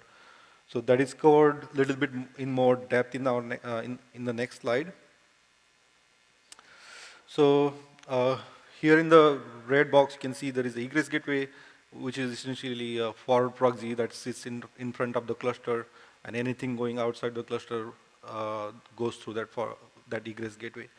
And to be able to talk to the egress gateway, you need a certificate that we saw earlier. So now we have a certificate, and we have egress gateway that provides you ability to talk to any allowed domain outside of the cluster. But that was not enough because typical research workflows involve doing things like git clone, pip install, or copying data sets from various places, configuring Conda environments. Some of these things don't really support utilizing the client cert. And so we needed to find some way we can give researcher ability to utilize the client cert. One more important aspect was researchers could use different clusters within Meta, and we did not want them to, we wanted researchers having to change their workflows to configure the proxy, configure the auth, and instead we wanted to see if we can provide a seamless way for them to utilize the cluster without having to worry about cluster-specific configuration details. So to solve this problem, we run a sidecar, which is shown in yellow here. We call it transparent TLS proxy container. It runs an eBPF program that intercepts any outgoing TCP packets, connections, and it checks if it is destined to go outside and talk to the, if it is internet traffic, it encapsulates that inside the HTTP connect connection, and it also utilizing the UID of the TCP connection. It loads the user cert, and it forwards that request to our egress gateway. On the way back, there is another eBPF program that runs and writes back the packets to the client. So in this way, client is not even aware something is happening, or they have to utilize this. They have to do a mutual TLS authentication or talk to the forward proxy. So automatically, whenever somebody is talking, accessing the internet, the request goes to the forward proxy, and everything is audited. So those are some of the useful challenges that we thought are valuable to share here and useful for you. But We have been running this cluster for a while now, and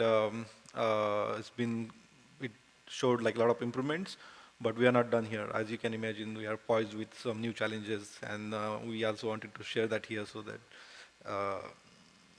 just don't want to like have a like paint a pretty picture.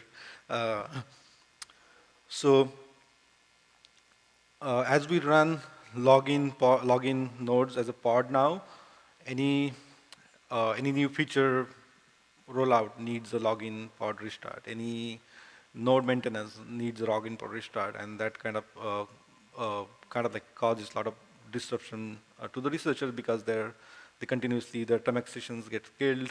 They have to like restart whatever the work they left they were doing. So initially during the when we launched this cluster, we had some friction, so we had to come up with some solutions to make it workable. So right now what we do is we use TTLS, that is like time to leave kind of a mechanism. So as Sean mentioned earlier, we run a Kyverno policy engine. Using that, what we do is we run login pods for 7 days, and after 7 days, those login pods are automatically garbage collected. So during those 7 days, we don't roll out any new features so that like the researchers, they don't get disturbed during these 7 days. So whenever you log in for the first time, your pod gets created. Then after that, this stays there for 7 days without any disruption. And whenever, after 7 days, that login pod gets garbage collected, and then whenever you log in next time, your login pod comes up with a new image, new Helm chart, new features. There was also because this was still a new cluster, we were introducing a lot of new features. We also had to frequently schedule node maintenance. So that also required a lot of restarts. So for now, we kind of like came up with a mechanism where we maintain 2 different types of pools of nodes. Something like green-blue deployment, where we only do node maintenance when the pods are completely drained after they expire in 7 days, and then we can do maintenance on those nodes or work with the cloud provider in some cases to do the maintenance. One more challenge that we have is size of the images, because everything kind of like deployed as inside the image. And as you can imagine, for AI workflows, sometimes they need various versions of CUDA, they need various versions of Conda and stuff like that. So things can grow pretty fast, and you can easily have like 10 GB image that you need to deploy. And as the nature of this environment, because we are spinning things dynamically, we don't want people to wait even few seconds when they log in and their login pod is still downloading the image, and like constantly they have to like wait. So as a short-term solution, what we have been doing is we have been using NFS share to kind of like maintain a lot of like large packages such as CUDA, which take a lot of space, and like we also have to maintain a lot of versions of it. So we use NFS share. So that kind of like solves the problem, but makes it a little bit harder to automate things and implement continuous integration, continuous deployment. So we are looking into, I think like soon we'll move to utilizing a new feature in Kubernetes 1.31 that you can now use external, like a container image as a volume, so you can have different images for different things, and you can mount those as a volume. So that might be probably a solution that we might try and see how it works. One more thing that we have been having challenges is canary deployments. As we went over a little bit earlier, we run many things as a Kubernetes daemon sets, and so everything gets deployed across the fleet. And in Meta, we depend on canary deployments a lot because of like we deal with a lot of scale as well as a lot of complexity. So every single thing we cannot test beforehand, even though like there is a staging and there is a continuous integration mechanisms to do it, but not always possible to do it because, for example, something only fails when you have NFS volume with billions of small files versus when you run in the pre-staging or test environment that scale isn't there, and then things just work, but you only see problem when you deploy to the production environment. So typically, like we do canary deployments where we like shard the deployments in various percentages. So in Kubernetes right now, what we are doing is we are just splitting the daemon set into multiple Helm releases, and then we are sharding nodes using the node labels. So in that way, we still have to manage like multiple Helm releases, but it's still it is somewhat workable, but not ideal. So in the near future, we'll be looking into implementing a custom canary deployment controller, which can provide a better way to do the canary deployment, and that suits our need basically. One more challenge that we continuously face is we saw TTLS proxy earlier. It kind of like works in magical way behind the scene, and also we run things like Iverno that just makes our life easier as well because it does a lot of things in the background. But things like that are good until they work. But as soon as you start having issues, it is extremely difficult to troubleshoot and find out like what's going on. So we definitely want to work on improving our troubleshooting and debugging story there. So that brings us to end of this presentation. We also want to thank a lot of open source project that has been very helpful for us to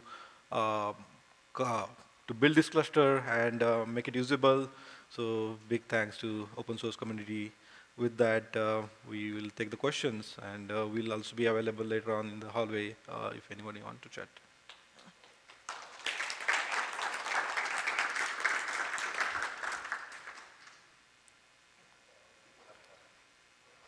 If people have questions, I'll run the mic. So it's interesting to see your use of NFS. So are the systems acting as the NFS server, are those in Kubernetes as well? In some cases, yes. In some cases, no. And through the, I forgot the name of the project, but there's a protocol to handle to facilitate the storage, I mean, is it mounting any storage directly, or it's all the file systems mounted via NFS? Yeah, so in this case, at least the example that we shared is just NFS, like plain NFS mounts. And the actual server side can be different based on the cloud provider.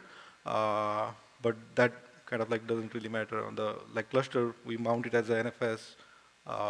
That's it. Cool.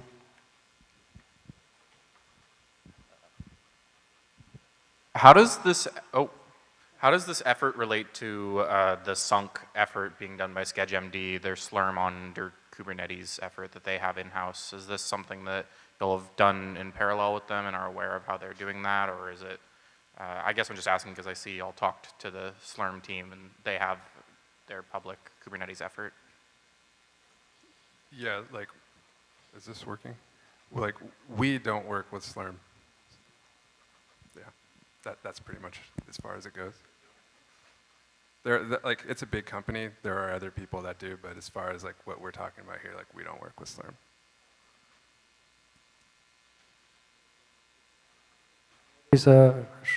Thank you first for this nice presentation, both of you. I know this is not the main point, but like the data is so important in these AI workflows. So I would like to ask again about the NFS. Like, first of all, it's very interesting that you're using it, and also the idea with the container images is it seems also quite useful.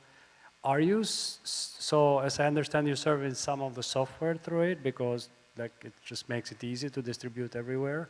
But are you serving also all the data through NFS and not using object storage, let's say, in the cloud providers?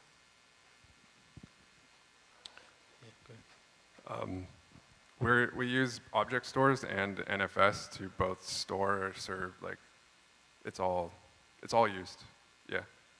I'm not exactly sure what the question is.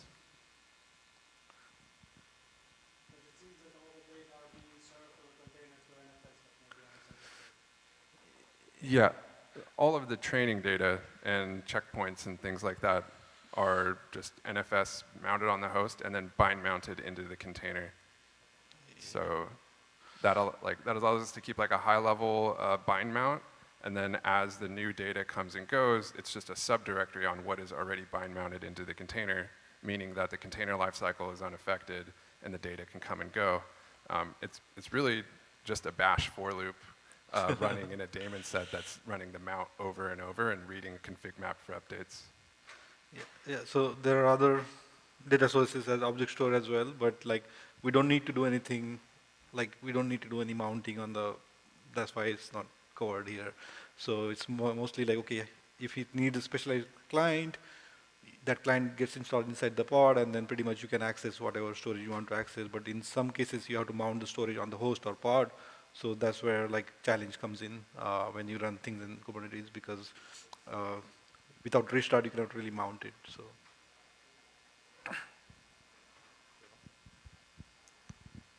Given the nature of this program, is there any plan from Meta to contribute back to the Kubernetes community?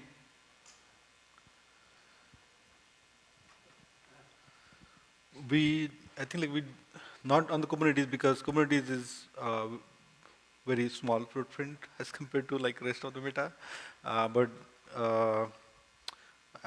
Yeah, but we do contribute in other like open source like projects as well, but not specifically for Kubernetes yet. Like just to set the scale of things here, like our team is very small. When I say like we're doing Kubernetes, it's really like 3 people that really know what it is. We have to make this happen. It's not like the whole entirety of the company is using Kubernetes and has the ability to like get invested and write PRs directly to Kubernetes and things like that. But I think as a company, we definitely contribute to open source and things like that. So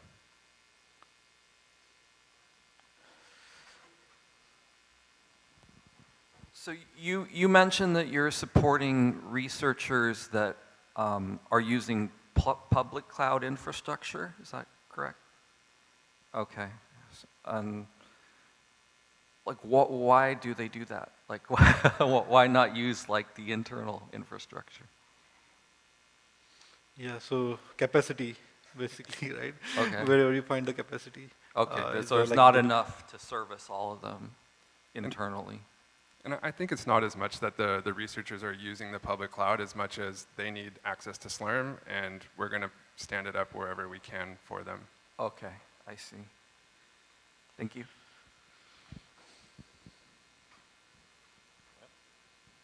Any other questions? All right. Thank you guys very much. Thank you.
Is it on? Oh, it is on. Okay.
Testing, testing, testing. Just in case we're a small group, please come forward. Yeah. Come as far forward as you.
Stephanie, thank you so much for sticking around for Mandy Wall's presentation tonight. Mandy? All right, off we go. Thank you. Yeah, this is managing vendor incidents. It's the most exciting way you can spend a Saturday evening, for sure. I am Mandy Walls. I'm a developer advocate at PagerDuty. Who's heard of PagerDuty? Who hasn't heard of PagerDuty? Okay, we do what it says on the tin. It's pagers, but in software. We notify you, and it's all downhill from there. So if you'd like to get in touch with me, I'm currently on Blue Sky, LNXCHK there. You can always hit us up. Our team runs the PagerDuty's community. So if you are a customer, you have questions, please join us there. I'm not going to be talking about our product tonight. Where you can always hit us up on the community site for questions about all that stuff. What I am going to be talking about is when something bad happens, but it's not happening directly to you, right? So one of the first tenets of cloud computing was that you own your own availability, right? You put your software in the cloud, and it's up to you to make sure it runs.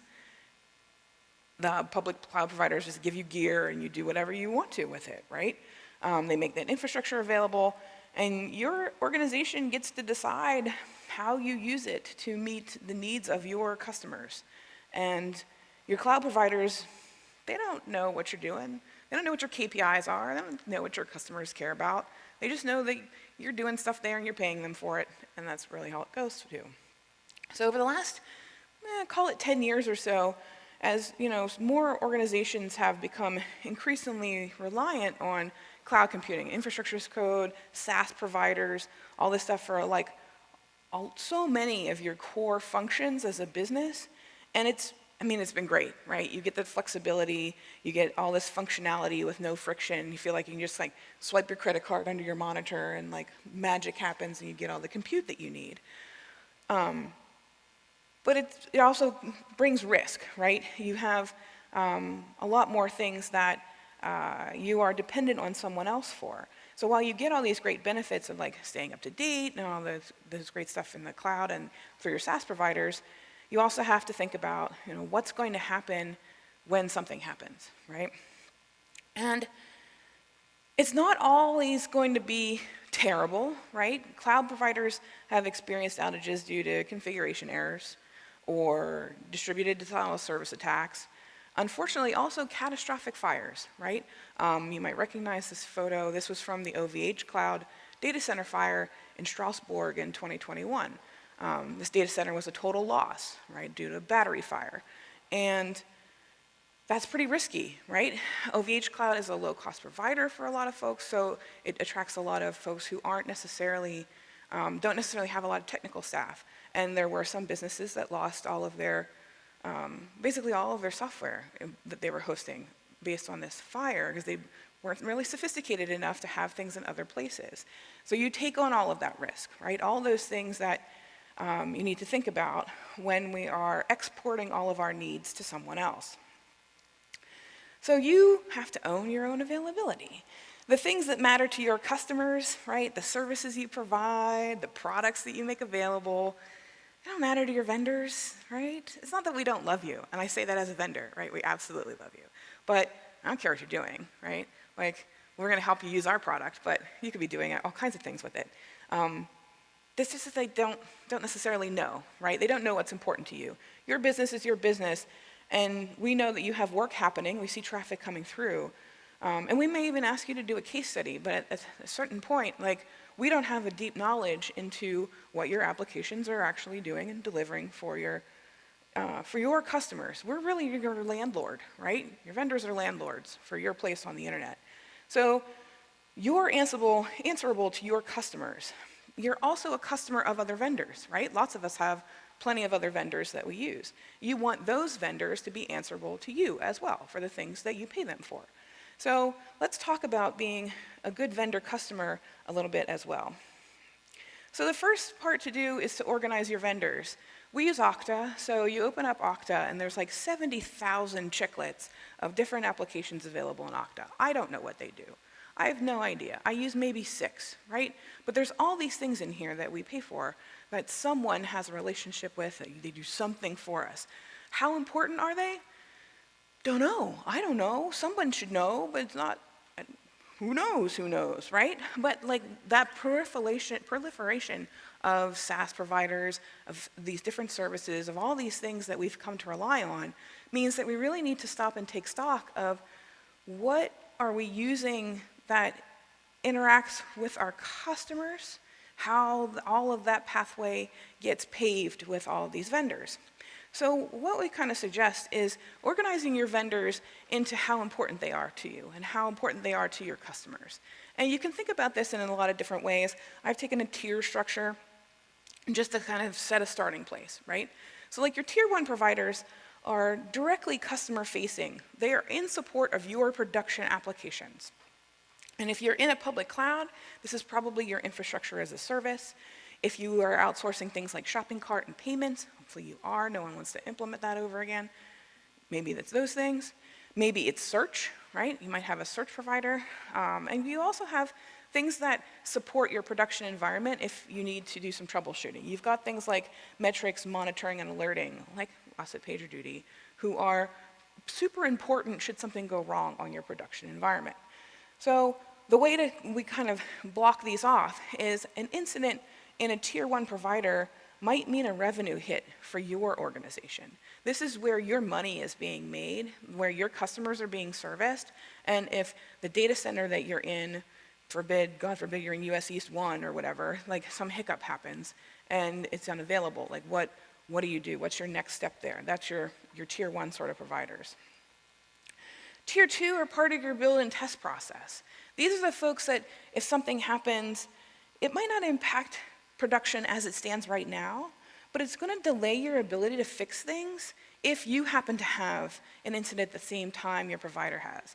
So like your CI/CD platforms, QA tools, infrastructure as code deployments, source code management, all that kind of stuff that plays into how do I get a fix to production if something goes wrong.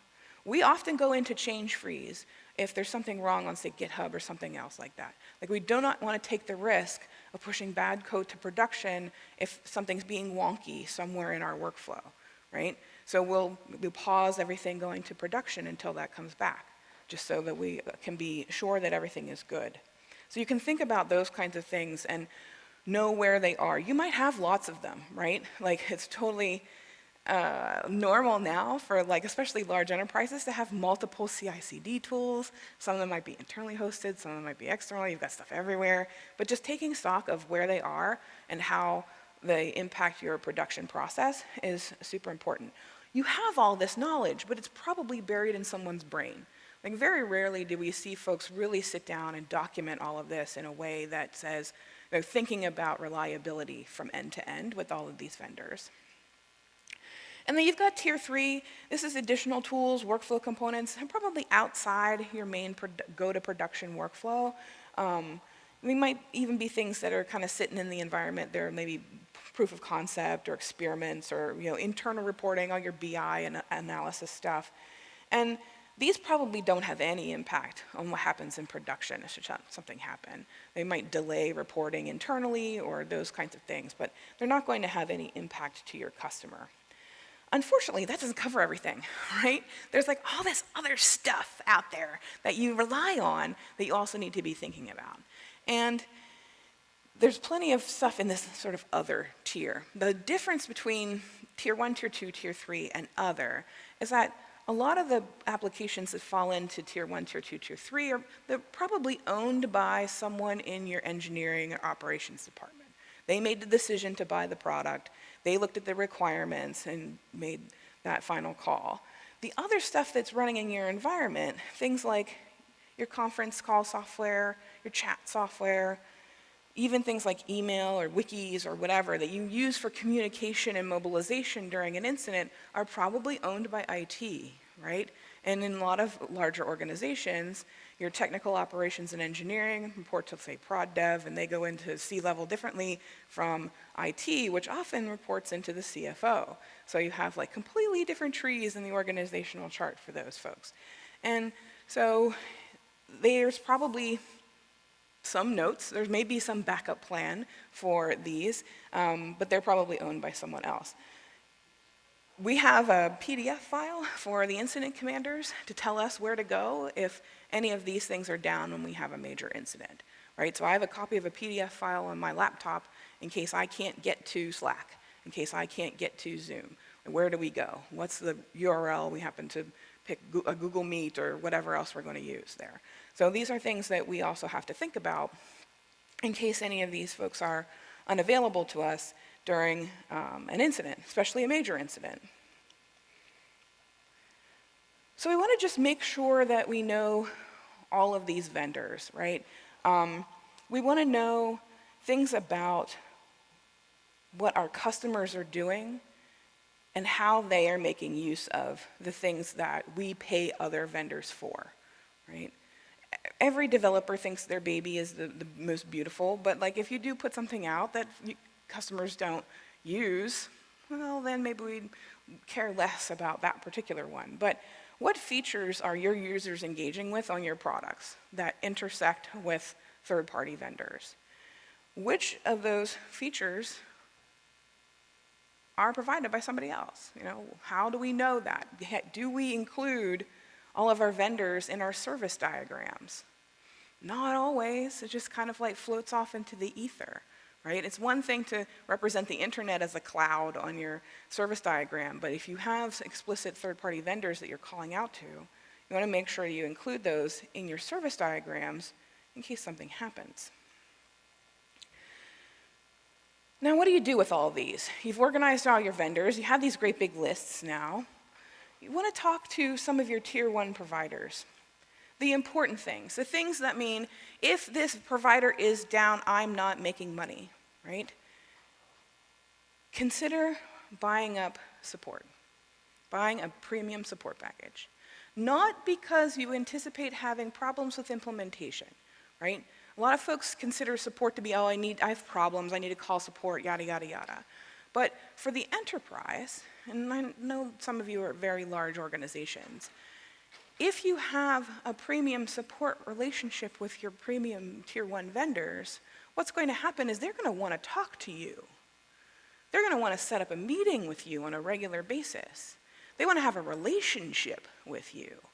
And that means if something does go wrong on their end, they know who you are.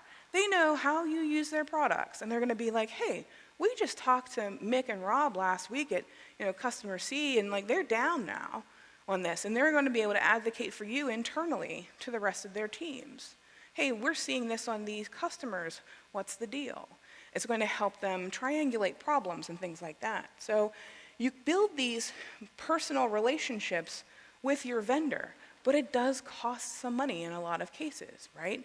If that vendor is key to your workflow and your revenue generation, think about doing that. And have those calls. Sometimes it feels like a burden because you feel like, oh, they're just going to tell us what's new in the product and we don't really care because we're not going to do it, da-da-da-da-da.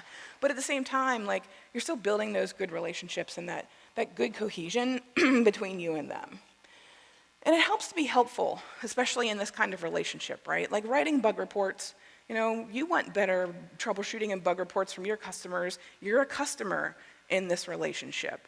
And giving them better telemetry, giving them better input on their features and bugs is good for them too, right? So gets you more time with them, gets you a better relationship, so when something goes wrong, you're important in their mind and they know who you are. So what does happen when your vendor has an incident? Maybe your customers see it first and report in. Hopefully there's an alert running, then it alerts your team via PagerDuty or something like that, right? Do you start an incident? We do, often. An incident response process gets started because you want to verify where the problem actually is. So the engineers start investigating, and they're digging around, and they're looking at log files and error messages and all these things. And eventually, their troubleshooting points to the vendor. Like, we're getting 500 errors out of this, or we're seeing bad responses, or not getting anything back from this particular vendor. But then when you open up their status page, and there's nothing there, this is an evil practice, right? Because what the gentleman's agreement will say in the industry is kind of like, if you are having an incident, you want to post an update within the first 30 minutes. 30 minutes is a long time on the internet, right? It feels like forever if you're also down because they're down. You are also half an hour down to your customers. You have nothing to tell them because you're just waiting for the vendor to tell you, oh yeah, this database is offline, right? And you're sitting around refreshing their status page waiting for that. Super frustrating, right? Absolutely super frustrating. So we want to make sure that as we are working with our vendors and as vendors ourselves, we want to be a little bit proactive there when we can. So the hard part of that becomes, okay, who gets to reach out to the vendor, right? This is evil politics crap, right? Who owns the vendor relationship? When I talked about your tier 1, tier 2 vendors, those are engineering tools, right? They're owned by technical people. We have a whole lot of other folks that get involved in the procurement process, especially in larger organizations. You might have an entire procurement team that's all they do, is negotiate contracts and stuff like that, right? You might have folks in legal or finance that have to get involved. When something's finally signed and ready to go and onboarded, there might be program managers or project managers that are in charge of the implementation, right? And they'll be like, oh, okay, we just bought this package. Here's how we're going to go through enabling everyone and onboarding everyone. It might be an 18-month-long process, right, for large organizations. Depending on the scope of the product then, eventually, the owner probably should be things like your SRE team or platform engineering or some of those folks, some engineering teams that interact with the vendor. So when you are relying on a vendor for a production environment, ideally, there's someone in your team with on-call responsibility, for which we thank you for your service, that is ultimately in charge of the relationship with the vendor. So that I can say, yeah, today so-and-so is having an outage. SRE team owns that relationship. The current on-call for SRE team is Alex. Alex is going to interface with that vendor. So that you always have someone who can interact with the vendor, knows the details of your implementation to be able to be helpful to the vendor during that outage and have that good conversation, right? Knows enough to be able to say, oh, you know what, they told us it was clear, we can check it, know that it's clear. Someone with actual knowledge of how the implementation works, be able to say, yeah, this works out, this has been fixed, we're okay with this now. What we don't want is for that vendor to have an outage and no one knows what to do, right? Everybody's like, oh, we all have to get into the war room. And suddenly there's like 80 people on a conference call and no one knows what's going on and no one knows who to call or how to find anything out. And that's terrible. So the other thing you can be doing with this is what we call a vendor run book. Now you have run books for your regular services, right? How to restart it, where the logs are, where the charts are, any of that kind of stuff. You want a run book for your vendors because there's important information in here, right? There's information that you need to know if something goes wrong. Some of it is basic stuff, your account number or the user IDs, right? The way we trace you through our system is via user ID, right? Or API key number. You want to know those things if you need to report an issue. You want contact information, or contract information, feature set, and level of support. Now, you don't want to call in and say, hey, this piece isn't working, and they're like, y'all didn't buy that, right? You want to make sure you know what you bought and where to go. You want email addresses, support phone numbers, support website, who to call. You want to be able to have everyone on that on-call team that's responsible for this also able to access those things. I know there's a lot of vendors who want you to interact with them via a single email address, like a from address on your side, right? So you want to make sure that that isn't from Joe B, it's from some team, so that when Joe goes on vacation, someone else on his team can also email that vendor. We want reliability at every phase of this, right? Other things you want to know, if you have a dedicated account manager, add their info. Someone you can call directly or email directly and say, hey, this is what we're seeing. Are you guys seeing this? We don't see anything on the status page yet. And they can say, oh, no, that looks like we'll have to investigate that, or they can say, yeah, we'll have a status update soon, and they know you, right? Status of your account and the renewal date. Same reason, account is out of renewal, account has expired, and all of a sudden you're like, oh, it doesn't work anymore. Yeah, because it's expired. So making sure you're tracking all that stuff. Because there's so many of these contracts. You just want to make sure that you're on top of all of them. And then any guides for vendor-specific reporting. Oracle used to be notorious for this, right? If you ever ran an Oracle database, there's like something like 10,000 or 15,000 possible error codes on Oracle. And like if you need to contact them, you need to know the exact error code that you're reporting to them, because it's like nonsense going on there. So if your vendor wants to see your stack traces, if they need to know the library you're using to implement, if they need to know your platform, if they need to know your account level, any of that kind of stuff that's going to help them figure out how to help you, make sure it's in your run book so that if a new person steps in who isn't the first person who implemented the thing, they can actually help you maintain the incident. And this stuff is good for just having around anyway in case you've caused your own problems, right? Like occasionally we get into a point where like we've rate limited ourselves accidentally with some vendor and you're like, we're getting 429s. And we're like, well, here's the contract info, here's what we're obligated to get, and it looks like we blew past that. So someone needs to contact the vendor.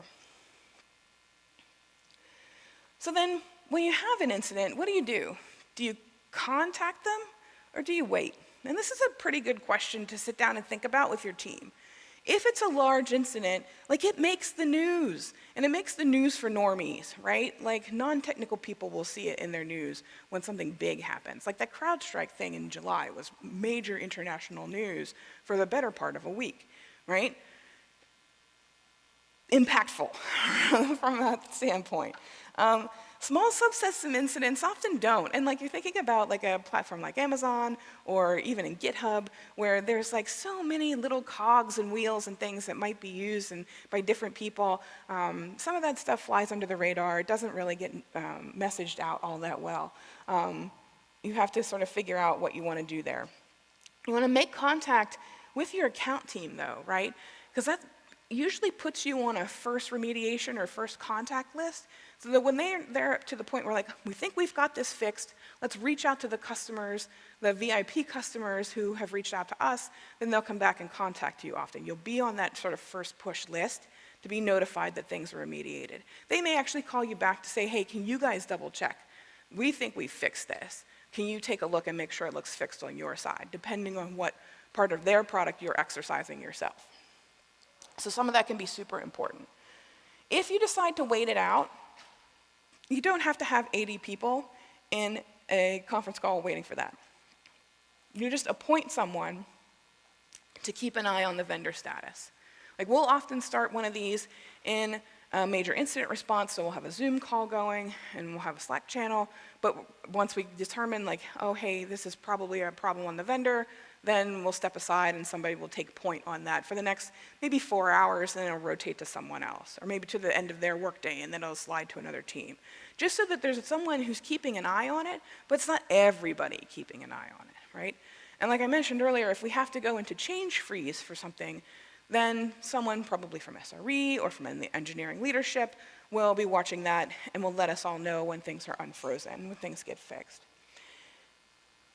You do this via any established stakeholder notification procedures you might have. For us, it ends up being Slack. For other folks, they might use email, or if they're on some other chat, they'll have hopefully some kind of system status or some other kind of channel that folks can subscribe to there. Now you want to, during one of these, engage your support team. Your customers are seeing a problem because one of your vendors is having a problem. You still need someone to talk to your customers on your behalf, and that is going to be your support folks, right? That is what they do. They're receiving input from your customers. They're saying, oh, we're seeing a problem, and they're going to be able to report back in the best language possible, right? Update your status pages and your customer messaging when you know that there is a vendor issue. You can do this in a way that doesn't disparage the vendor. No one wants to go onto your status page and read, oh, hey, we're down because AWS is shit and they're a bunch of losers and yada, yada, yada. Like, you're the dummy for picking them at that point, right? Like, We're all colleagues of different managers, really. So we're going to be nice. We know how hard it is when we have an incident. We know it's going to be hard for them as well. So I have an example of this from last week. So Slack had an issue. We have a lot of folks who interact with our platform via Slack. That meant they couldn't interact with us through their normal workflow. Could they tell that it was Slack down and not us? If they did some additional investigation, maybe, but not everybody's Slack workspace was offline. I belonged to like 15, and only like 2 of them were like catastrophically couldn't post anything. So like they may not know for sure that it's actually a Slack problem. So we started up our major incident response. Everybody jumps in a room, there's an incident commander, there's a support person liaising there, we're posting updates. This is one of the middle updates, right? So I'll just read it to you because like there's a bit of an art to this, right? And you want to get some practice. And so we're continuing to monitor an incident where some PagerDuty customers in both the US and EU service regions, right, being very specific, are experiencing issues with Slack integration functionality. Impacted customers may experience no responses or delay in responses from Slack at mentions the PagerDuty Slack bot and PagerDuty Advanced Slack bot. Customers who have Slack set as a notification method may not consistently receive those notifications. That's pretty important. If you're only getting your PagerDuty notifications through Slack and your product has an incident, you may not be getting notified, right? So we need to let them know that this is there. We are able to confirm that the incident was triggered by an unexpected outage in the Slack platform. We'll continue to monitor the outage and continue testing. And that's what we post about that. So that folks know we're on it, right? That's the biggest part. You're establishing trust, right? And you're reinforcing it every time you have an incident. We are taking ownership of, yes, we know there's a problem on our platform or impacting our platform, even though we're not the hands-on keyboards who are able to fix it right now. We have our relationship, our dependency on Slack. We know they're working very hard on the problem.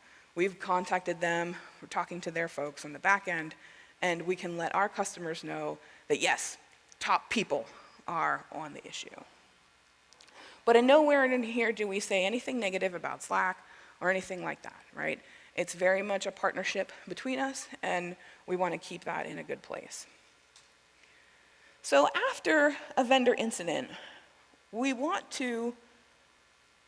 still want to run a post-incident review. Who runs post-incident reviews? What are the rest of y'all doing, right? Like, come on, man. Like, you got to. Every incident is a gift, and you want to learn from it, right?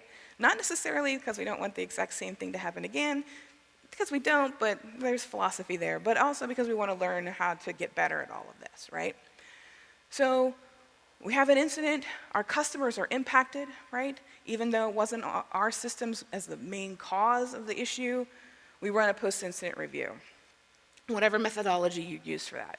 And we can certainly make recommendations if you don't have one now. It gives you a place to, if nothing else, create a timeline for documenting what happened during the incident. Otherwise, it's just vibes, right? It just feels bad. And you want to get down some data to be able to say, yes, here's what we saw, here's when it was reported to the customers, here's when we got in contact with the vendor, they established that yes, they were having an issue, and how long it took to rectify. It gives you a history for your vendor reliability. Not every vendor is totally transparent about all of their reliability. Some of them try. They'll post their status pages, they'll make public postmortems, all these kinds of things. But you still want for your own accounting to be able to say, you know what, we've had a 3-year contract with this vendor. The first year we saw 2 incidents, the second year we saw 4 incidents, and this year we've seen 7 incidents. We are concerned about the reliability. Now, part of that you use when you go to contract renegotiations, right? You can say, you know, you're asking us to pay more in licensing fees, but here's what we're seeing for your reliability, and you can start to have a little bit of a haggle there. But it gives you data to work from. Because the other part of that data is, do you want to change vendors, right? You save that to the post-incident review, right? Other things you want to talk about. Discuss any missing information or new learnings about the vendor, right?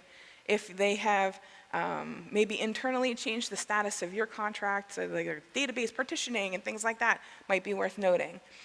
If it was a significant enough issue for you, think about inviting the vendor.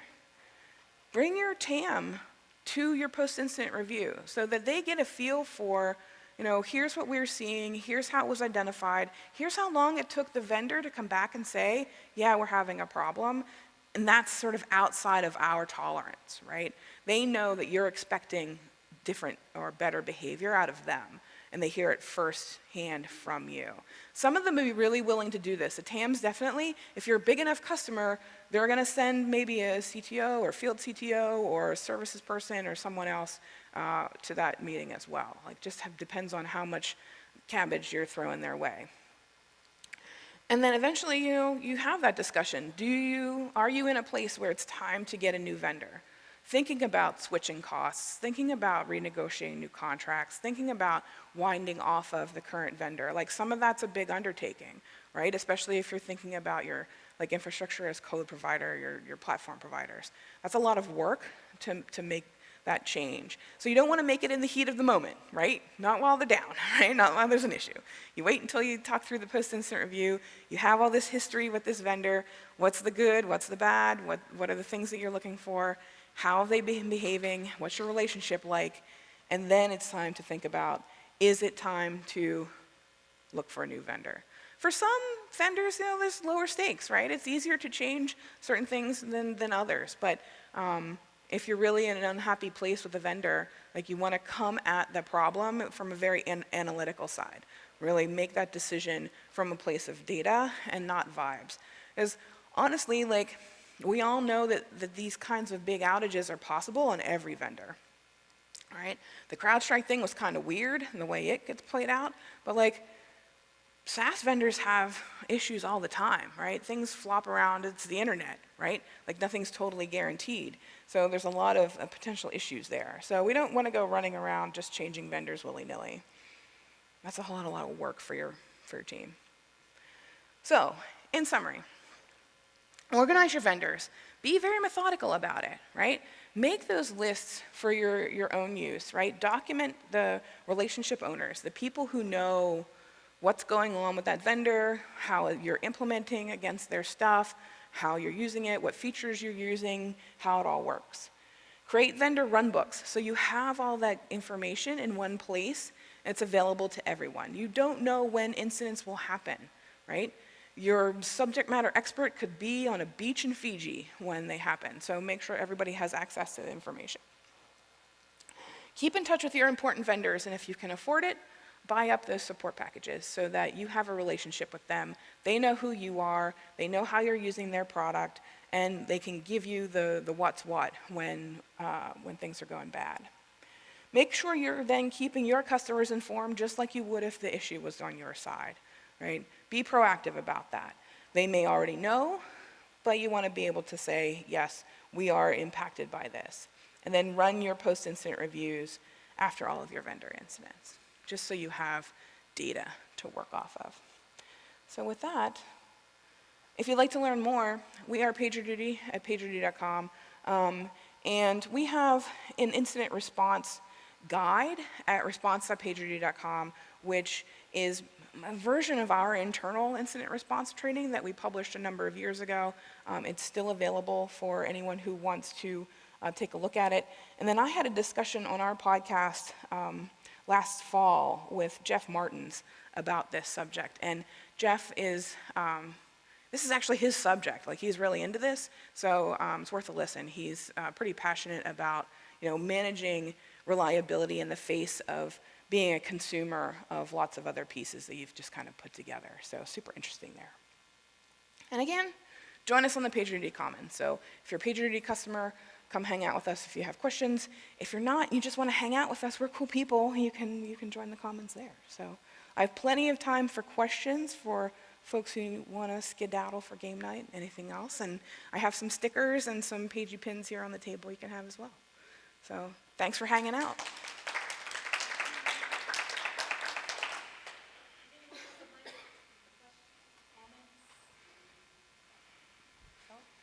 Does anybody run an incident response process for a vendor? You do? Yeah? Yeah. Mhm.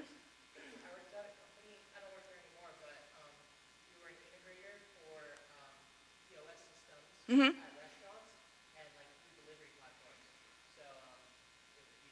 Yeah.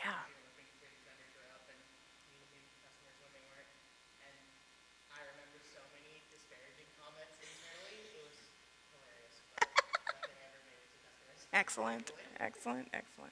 Yeah. We just moved our e-commerce platform from on-prem to cloud-based. Yeah. So it's an entirely new world for us. And, you know, knock on wood, no incidents yet, but there will be. And Oh, yeah. we're just having to shift how we used to handle incidents where, you know, we could get into the infrastructure. Yeah. You know, versus black box. Absolutely, absolutely. All you've got is like the interface that you can see on that vendor, and that's a big challenge now. There's so much powerful stuff out there, but yeah, you get no view. So I'm in the IT department, and I've also been on the IS department. And with the financial institutions, at least my last one, the vendor relations is now with the information security department. Oh, interesting. And that person, why I think is with IS is because of, you know, securing information, not the vendor relation information, but that reputation part, and the fact that IS tends to know, and this is a whole IS department, not IT embedded in IS as it once was. And I'm finding that not every company is separating the IS and IT like they are supposed to be. Supposed to be meaning if it's a large enough company, in this case, banks have regulatory situations, so it's large enough, even if it's not a national bank, but it's a regional bank. But, yeah, I can, and which means, also the IS, IT fall under risk management. So when you were asking where it's falling under risk management. Yeah, banks have their own organizational requirements for sure. So, all right. Thanks for hanging out.